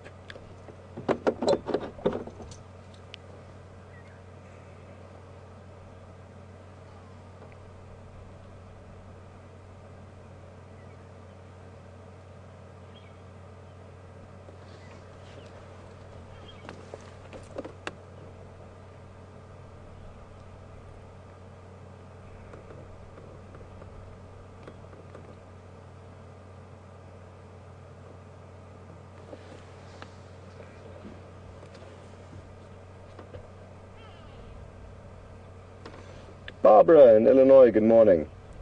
Barbara is interested to know, where will Djuma and Quarantine find females? And that's a very difficult question to answer, because they could end up very, very far from where we are now. But wherever they end up, there will be female leopards, and I'm sure they'll make great fathers. But it's an impossible question to answer. Who knows which direction they'll head in from here. They could go north, east, south or west, and have got hundreds of kilometers or miles to roam in the Kruger National Park. And depending on their luck and what happens along the way, how many males they get chased by, whether they make it or not, will obviously determine how far they go. But impossible to say where they will end up, and therefore where they would find females.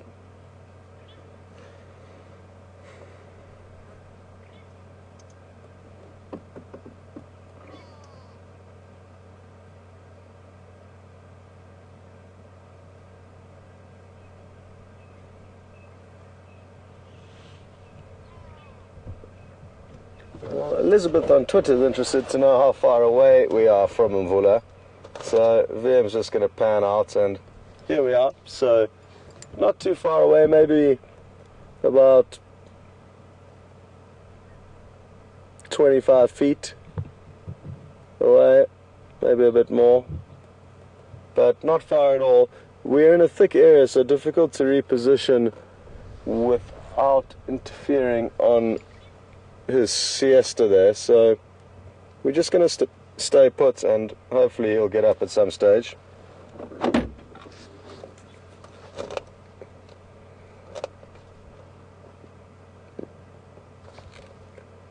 The best access for Mvula would be to head down Inyala Road north from Buffelshoek Dam.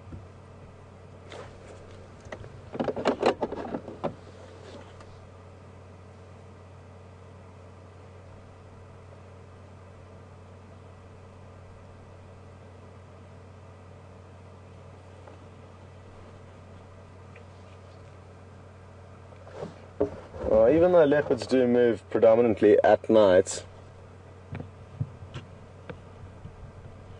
he will certainly move at some point during the day. When, I'm not sure, but I can guarantee you that if we were to leave now, and come back at 4 o'clock this afternoon to this exact spot, he would not be here.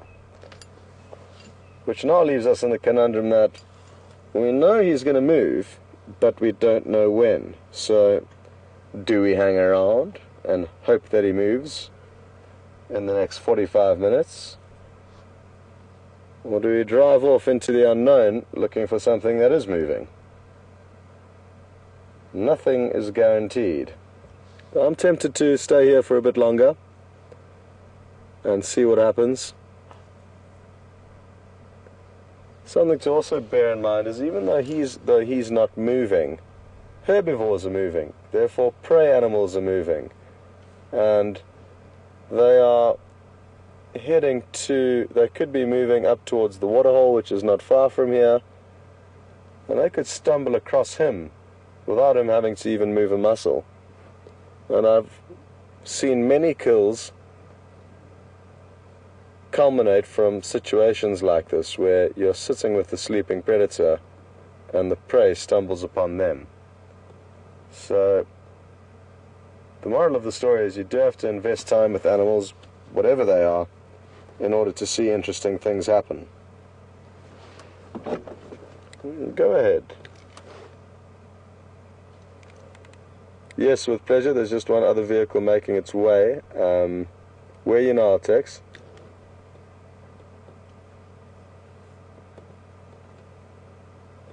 Okay, perfect, yeah, because he is facing north, just lying up at the moment, but your best access would be to come down in Yala Road from Buffelshoek Dam.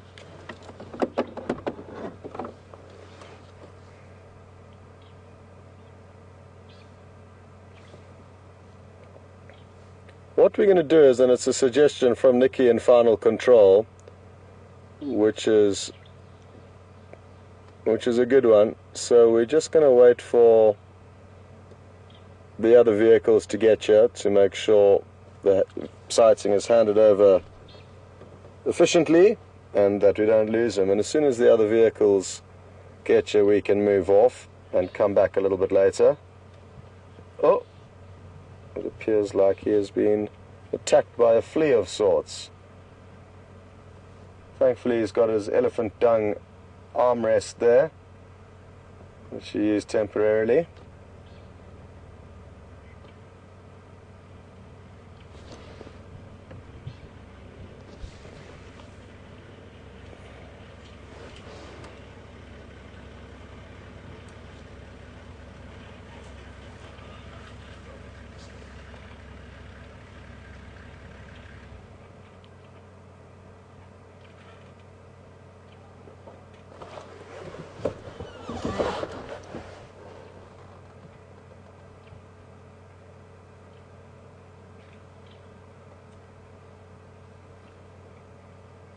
We've just got a comment through from Dance anyway, and it's a humorous one that we should share with everyone. And Dance always saying maybe we can look for the pied kingfisher who was sitting with her kill yesterday morning not wanting to eat it. And maybe she's still sitting there with that little fish in her beak. Okay, well, we're going to leave him to it and possibly rejoin a little bit later.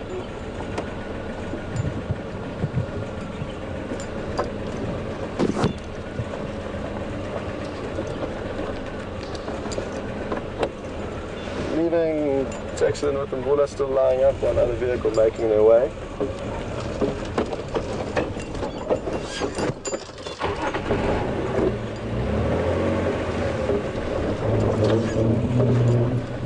Now we're going to loop around on a road that will take us past where we heard the elephants trumpeting a little bit earlier, and that way we will hopefully come across them. If we don't come across them, we will continue the loop around past Buffelshoek Dam. If we don't have any luck there, we will continue, and that will take us back to where we've just left off with Mvula. If, of course, he does get active, we'll actually be in a great position to see him walking up towards Buffelshoek Dam. So it's good prospects, and I think the right decision to leave that sleepy sighting and go and look for something else.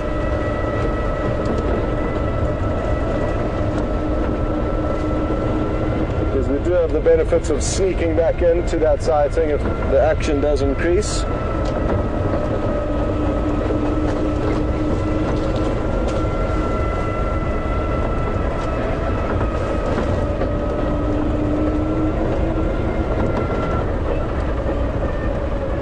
Now there obviously is a small risk that he could get up and walk straight into the bush and he might be lost. But whether we're there or not, to see him wake up and walk straight into the bush would be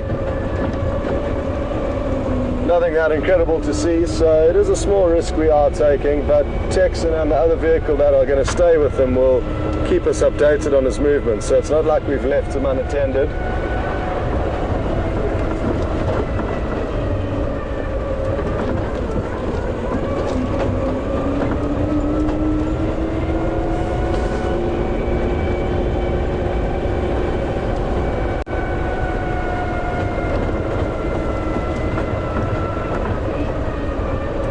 So frustrated with myself for not following his tracks properly earlier, because that would have been great if we had have maintained focus on them and had been the vehicle to find them, but that's a learning curve, I guess.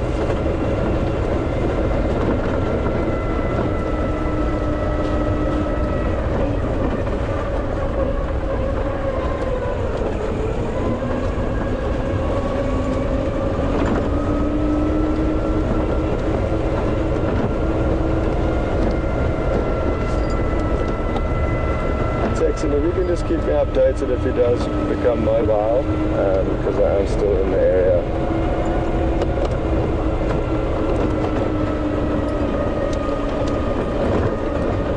Thanks.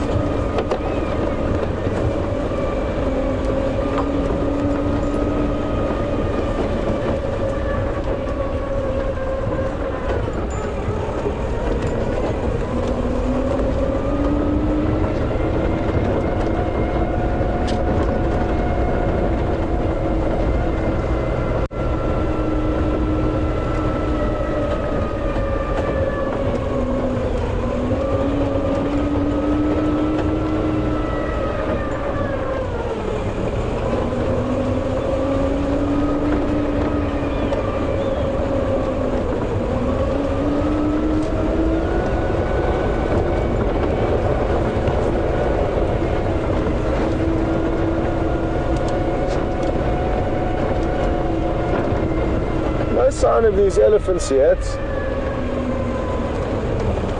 It sounded like they were calling from somewhere in this area. They seemed quite distressed. Who knows what it was? Maybe it was an inter-herd dispute. There's some youngsters that were misbehaving, or potentially they came across something that they didn't like and that got them a bit excited.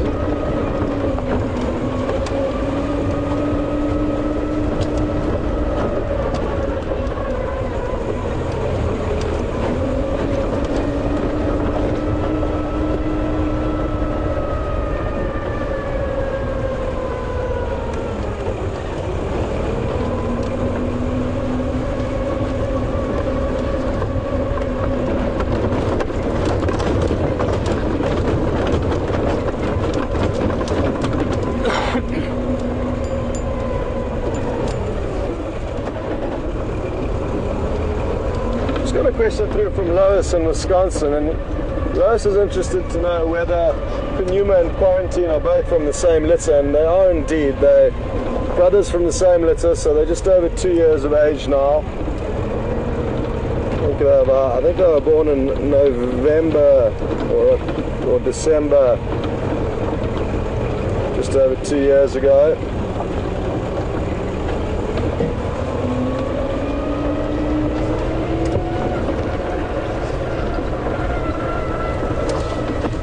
And as I spoke, how it would be interesting to see Mvula and his two sons together. It would be equally as interesting for me to see just Djuma and Quarantine, the two brothers, together, because that's something we've yet to see.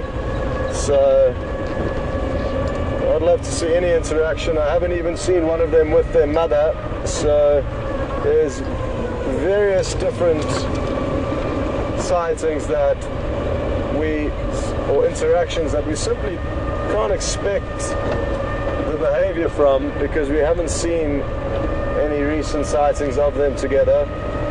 Obviously, Karula's behavior towards those two cubs 2 years ago would have been very different to what it is now, and that's what's interesting, and that's what would be wonderful to know. But we haven't been spoilt with any insight into her current feelings towards the sons.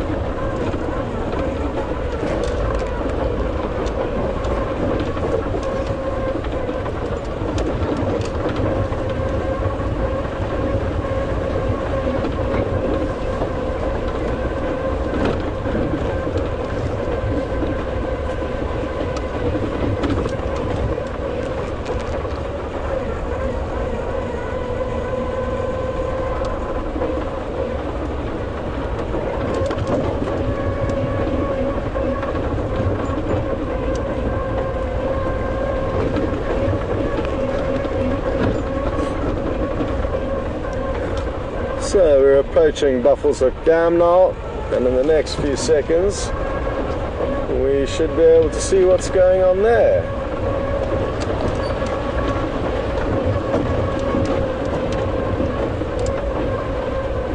Maybe we'll be able to see the crocodile in action. I was lucky enough to see him chomping down on some terrapins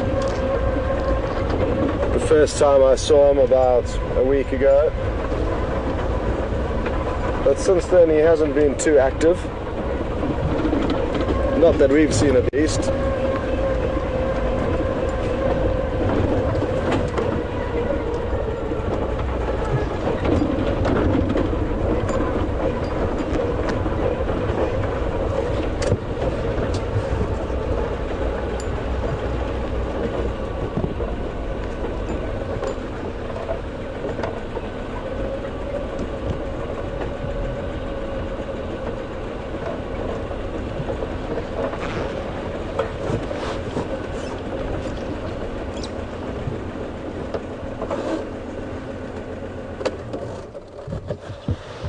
Well, a few hippos.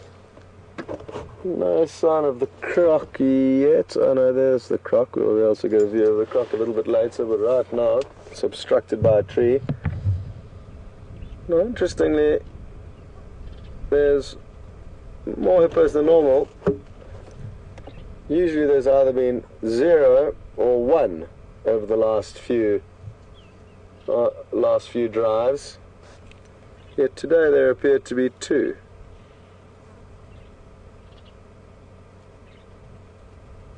And it isn't uncommon for hippo to change up their places of rest during the day, especially as it becomes tougher to find food.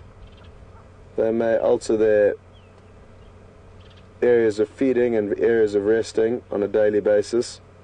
And that is something we've been noticing, at least with the individual that frequents this dam and whoever he's brought back to it now.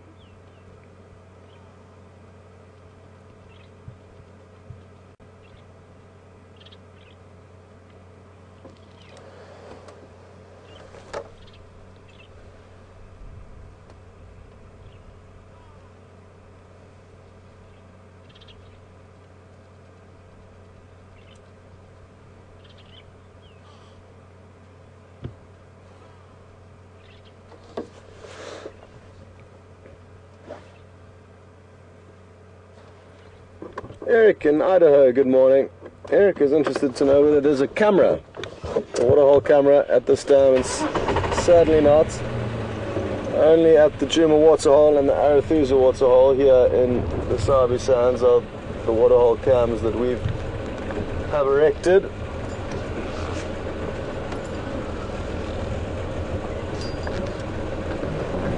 Just going to stop for a moment here, where we can allow them to show you the crocodile.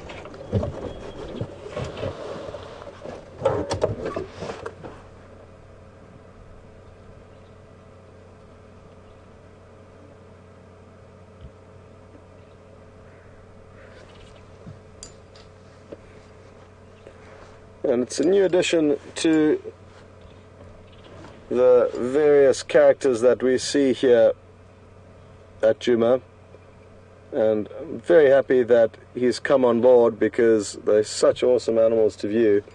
And it was only about a week ago that he arrived at this dam. We've got no idea where he's come from or his history. All that we know so far is that he has played tug of war with quarantine male. The rope they used was an Inyala, and sadly neither Mark or myself was here for that sighting, but it did happen and there were other vehicles watching that. So not sure of the finer details. Copy, thanks Tex.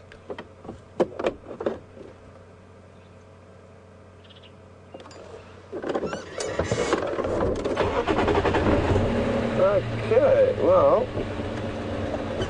good news is Mvula is up and he's making his way towards us.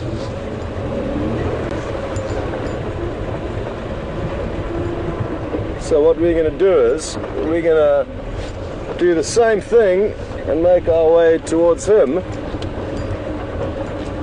and that'll hopefully be able to reverse and get some great shots of him walking up the road towards us. And that's just to start with.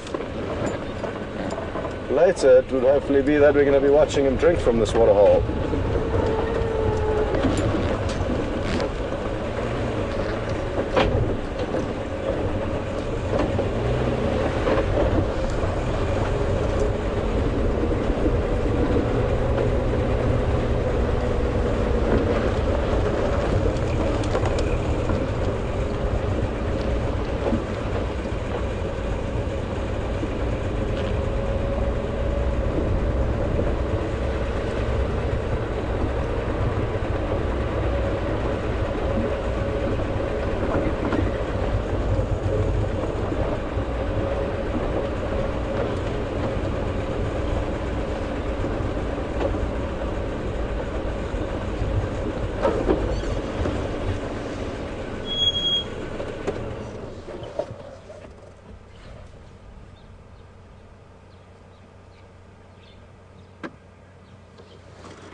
Well, it's going to be difficult for VM to compose these shots because he's going to try and avoid getting any of those people in the picture, so just bear with VM as he does have to factor that into what he's doing.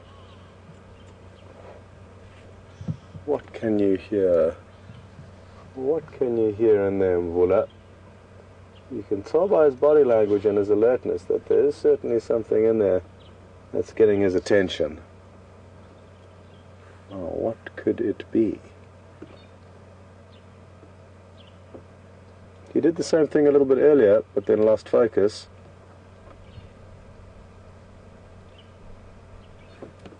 But he is hungry, his belly is empty, and that would make him extra likely to perform if there are any opportunities for hunting.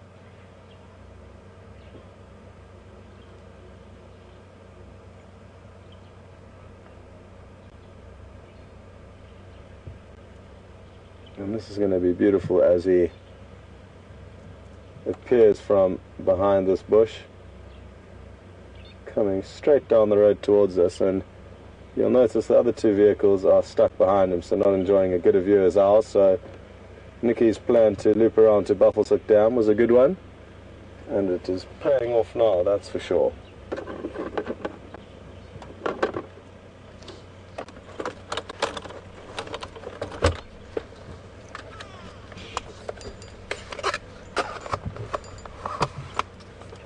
Well, it's going to be time for me to start up shortly so that he doesn't veer off the road. But he's just looking like he's about to scent mark.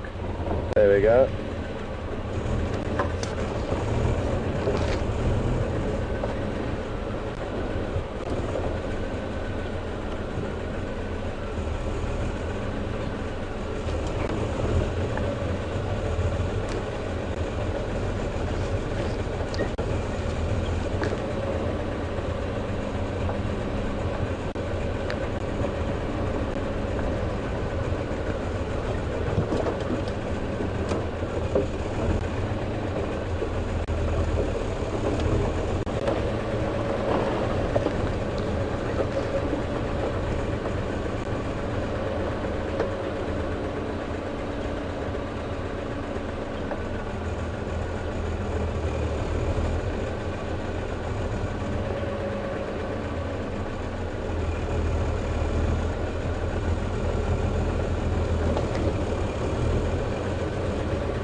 Does appear that he's just veered off the road temporarily.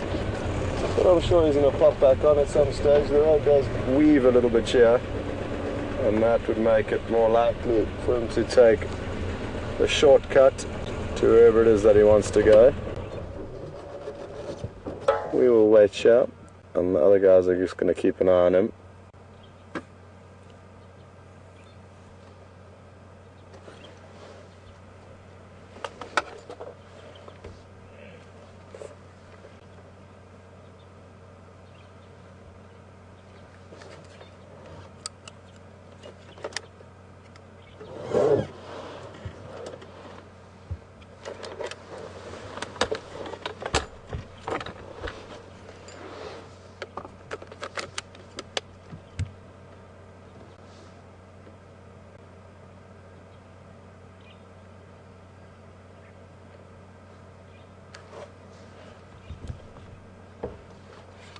What could be going on there?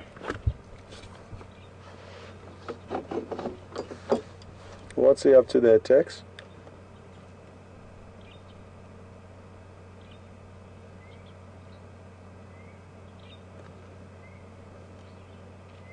Okay, copy.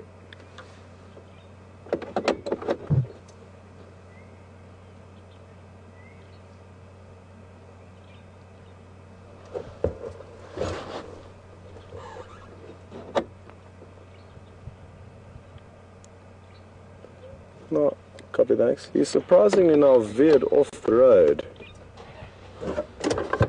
And that's a great surprise to me. He's so close to the dam, as you would know. So I'm quite surprised he's decided to veer off.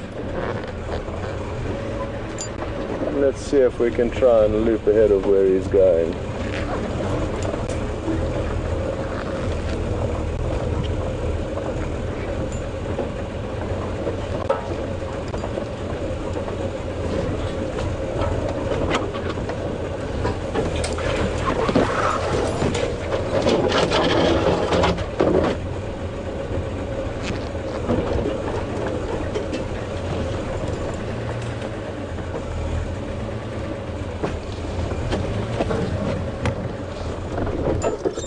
Sorry, Dan.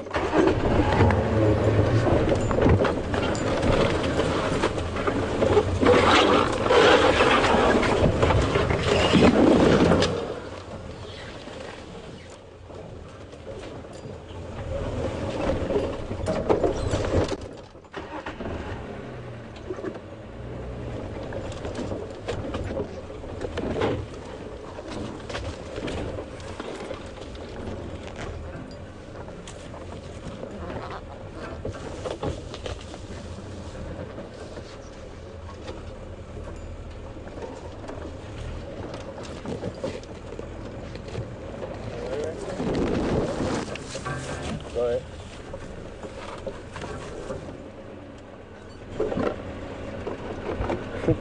Okay, copy, thanks, Tex. Have you still got visual of him?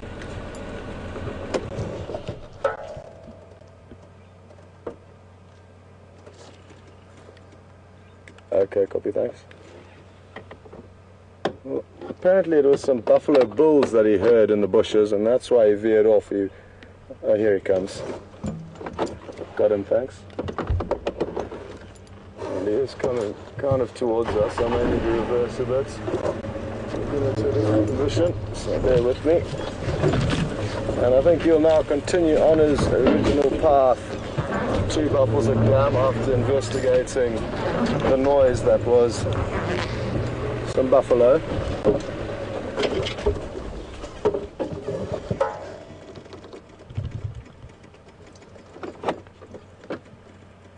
Yeah, I've got him here, Tex, thanks very much.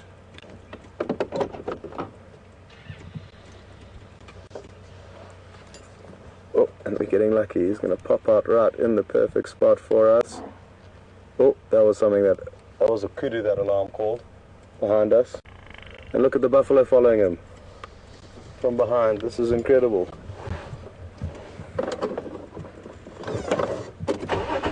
So these buffalo, I think they could well be just be on their way to the dam. on the same trail as this leopard. There was a kudu, I think, that alarm called that may have got wind of this leopard. There's a lot of action all of a sudden. From him being sleeping a few moments ago to all this is quite wonderful.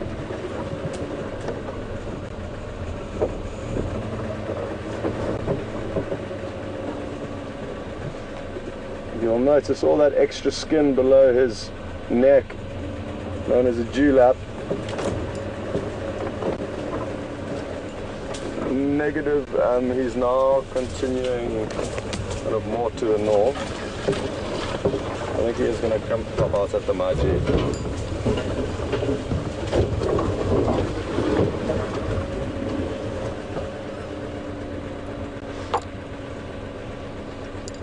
Yeah, north and east. I think he's going to pop out at the water.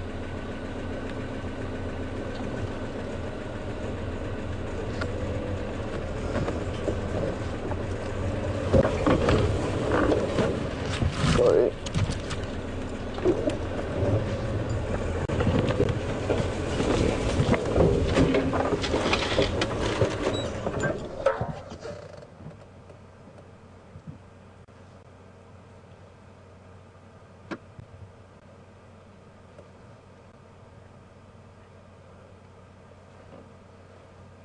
Still smelling intently and listening and looking in the direction that the kudu alarm called.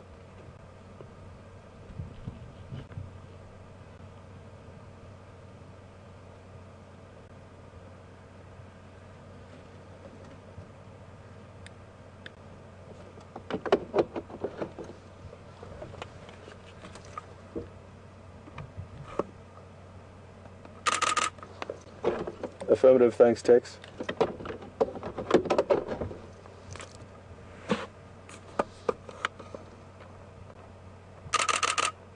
Ooh. Maybe he can see them or hear them, because he's very intense.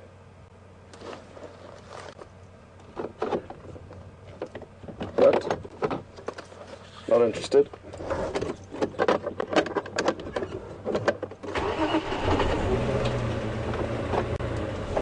He's just continued moving now, Tex, coming towards Marty there.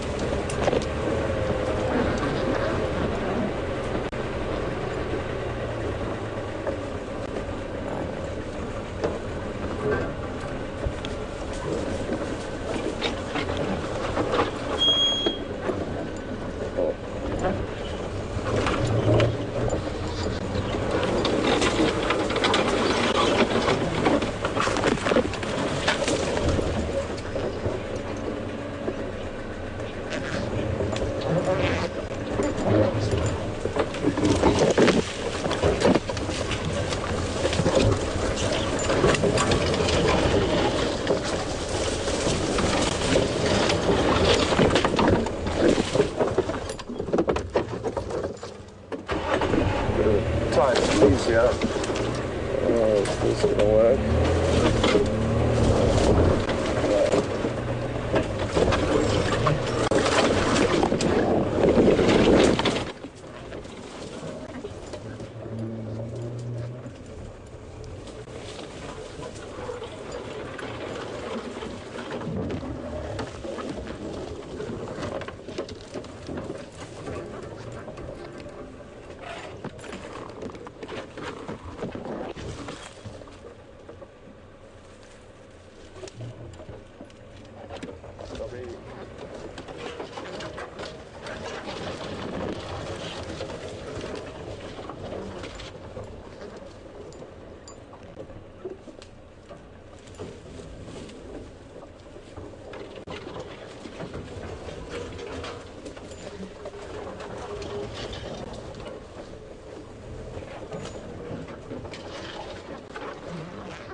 All spotted.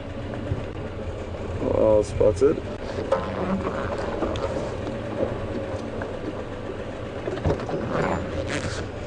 What is he doing under that bush?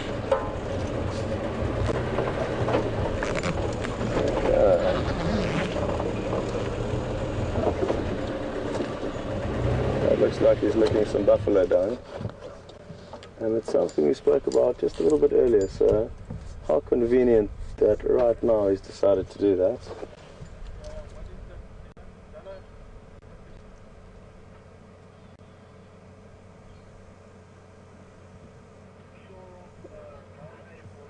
I could be wrong, but he's certainly licking and chewing on something.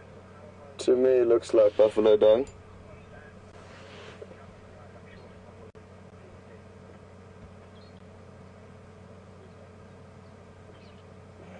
Can you tell, VM? No.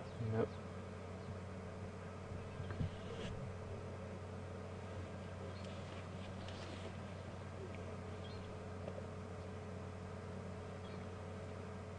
And now he begins to rub himself in it, so it's fairly certain it's buffalo dung, but it might be something else.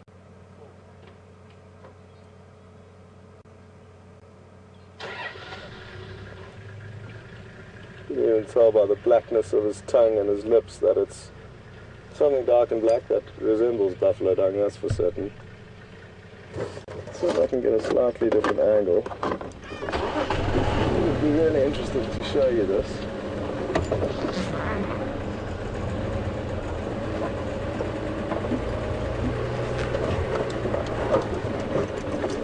That's not going to work. He's on the move again. And I think he's going to head down to the water now to drink, so I'm going to get into the according position to enjoy that. I could be wrong, but I think it's a risk worth taking.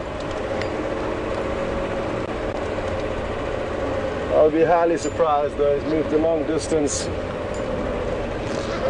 from where we first saw his tracks this morning to where he could potentially drink. And I don't think he would have had anything for a while, so I'm guessing he's going to come down here.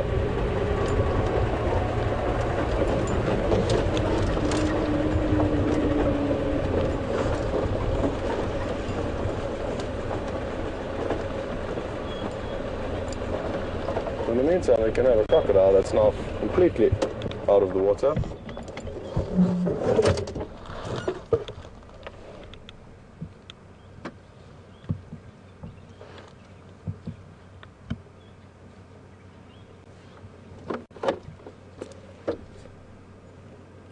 Tex, is he coming down to the water or continuing along the road there?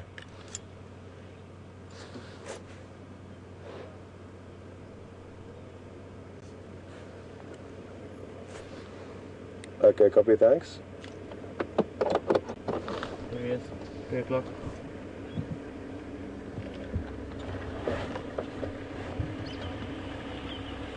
VM's seeing him, I can't see him yet. Oh, here he comes. Beautiful. So the buffalo that's down at the water's edge is probably going to get a fright. He's going to pop out down. Yeah. If you stay wide there, you should get them both of them. There we go, the buffalo sensed something. And the leopard should be coming into shot at any moment. It may have to detour, of course, because now there's a big buffalo in his way. And what will he decide to do? It shouldn't be a problem for the leopard because they are masters of disappearing.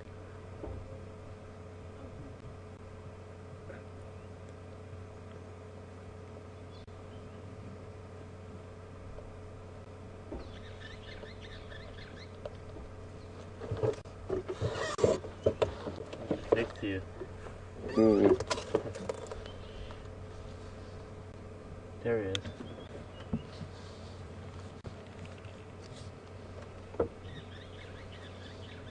Oh, well done. Wildebeest has got a visual of him, and what's he doing? Moving all the way around, it looks like. He may have to do a loop around to get to water in order to avoid this buffalo.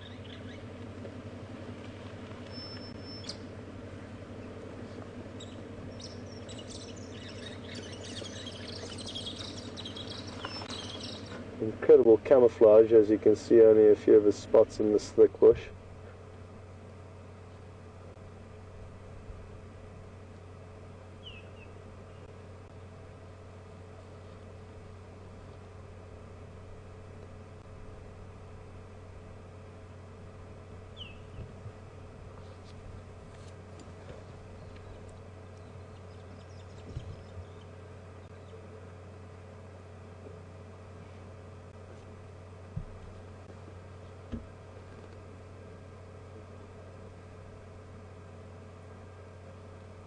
Just got a question through from Arquette in Arkansas, and I'm hoping he's going to pop into visual shortly to help answer Arquette's question. And she's interested to know what is the dewlap that I was talking about. And the dewlap is essentially just a flap of skin that hangs below along an animal's neck, the underside of their neck. So even this buffalo bull has a dewlap, and that you can see that now as VM zooms in, that extra flap of skin under his throat, and it's only typical of the bigger, older males of certain species that will have these dewlaps, and both buffalo and leopard will have this dewlap.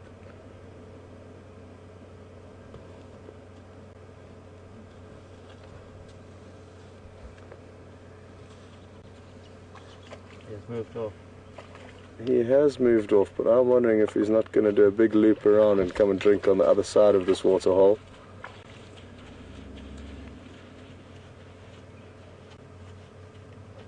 Morning. What are you? Yeah, good. How you doing? Yeah, man. I think we met some Ryan. Ryan. Yeah, nice to meet you, man. Morning. Morning. How's your morning been? Yeah, all right. We've got going late. Nothing wrong with that. Tough with these little guys. Okay. Yeah. And you, X? Yeah, all good, eh? Bit of a run around, but thankfully all brief round in Mvula, so all good, eh? Yeah. All good.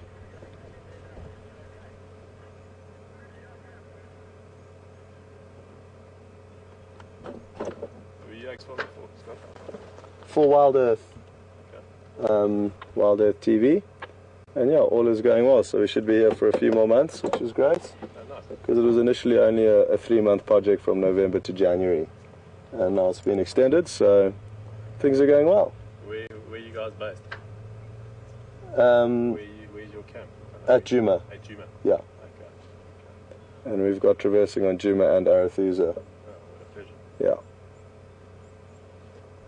Cool, but I must make tracks around. Nice to meet you. And how long are you here for? Oh, we arrive on Friday. We're Oh, okay. Well, until next time, yeah. take it easy. Thanks. Okay, thanks. Pop out that time. I think Texan City's on the road now, heading north. So you're more than welcome to go ahead.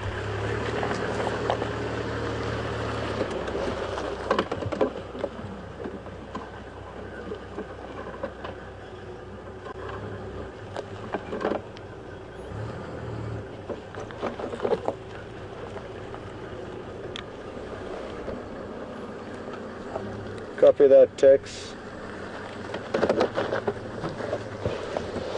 Well, I've just got a message from Texan that he's headed off the road now into quite a thick riverbed, so we are going to stay here for the last couple of minutes and enjoy the views of the croc. And oh, look who it is, it's the kingfishers, and they're sitting on the same place where the female was with the fish that she wouldn't eat yesterday. Can you believe it? Where's the kingfishers? Straight ahead of us. And then yeah, if you just follow that fork up in that tree, yeah, spot on. To the right a little bit. There they are. Oh!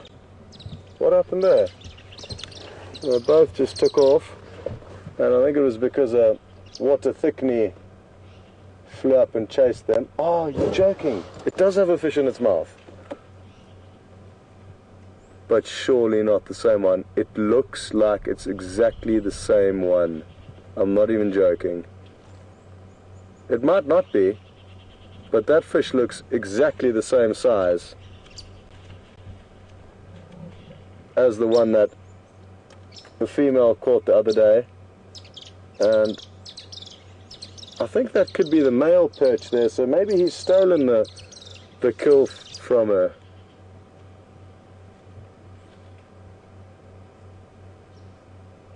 No, it's very highly unlikely that they've held on to this fish for so long. But we can speculate anyway, because we will never know the answer.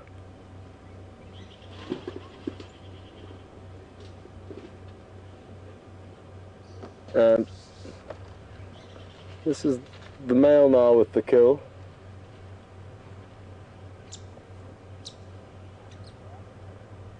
I'm fairly certain that's the male with the kill.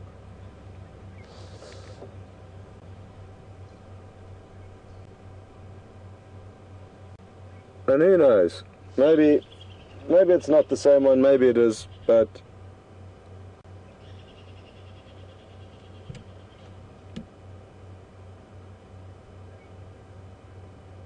how interesting.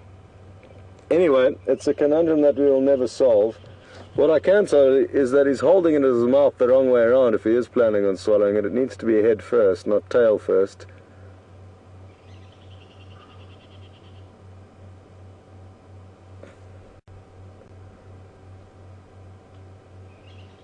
Anyway, who would have thought we would have found the kingfishers with a fish? Maybe it's not the same one, but at least we can speculate. But what a morning it's turned out to be, and a big thank you to Aubrey for following up on the tracks that we only found and didn't follow up on too closely. But that's how it is out here, and we all take turns in contributing towards the sightings. And it was this morning that Aubrey was the saviour, because he managed to fine-tune the tracks of Mvula and find him. And great that we got to see him. Quite a few brief sightings of him on the move, but good quality, and interesting to now know where he is, and hopefully that will help us in keeping tabs on him and finding him again. Sadly now he is heading kind of north and east. We are very close to our northeastern boundary, so not good prospects for him this afternoon, but maybe quarantine will be at Twin Dams waiting for us by this afternoon.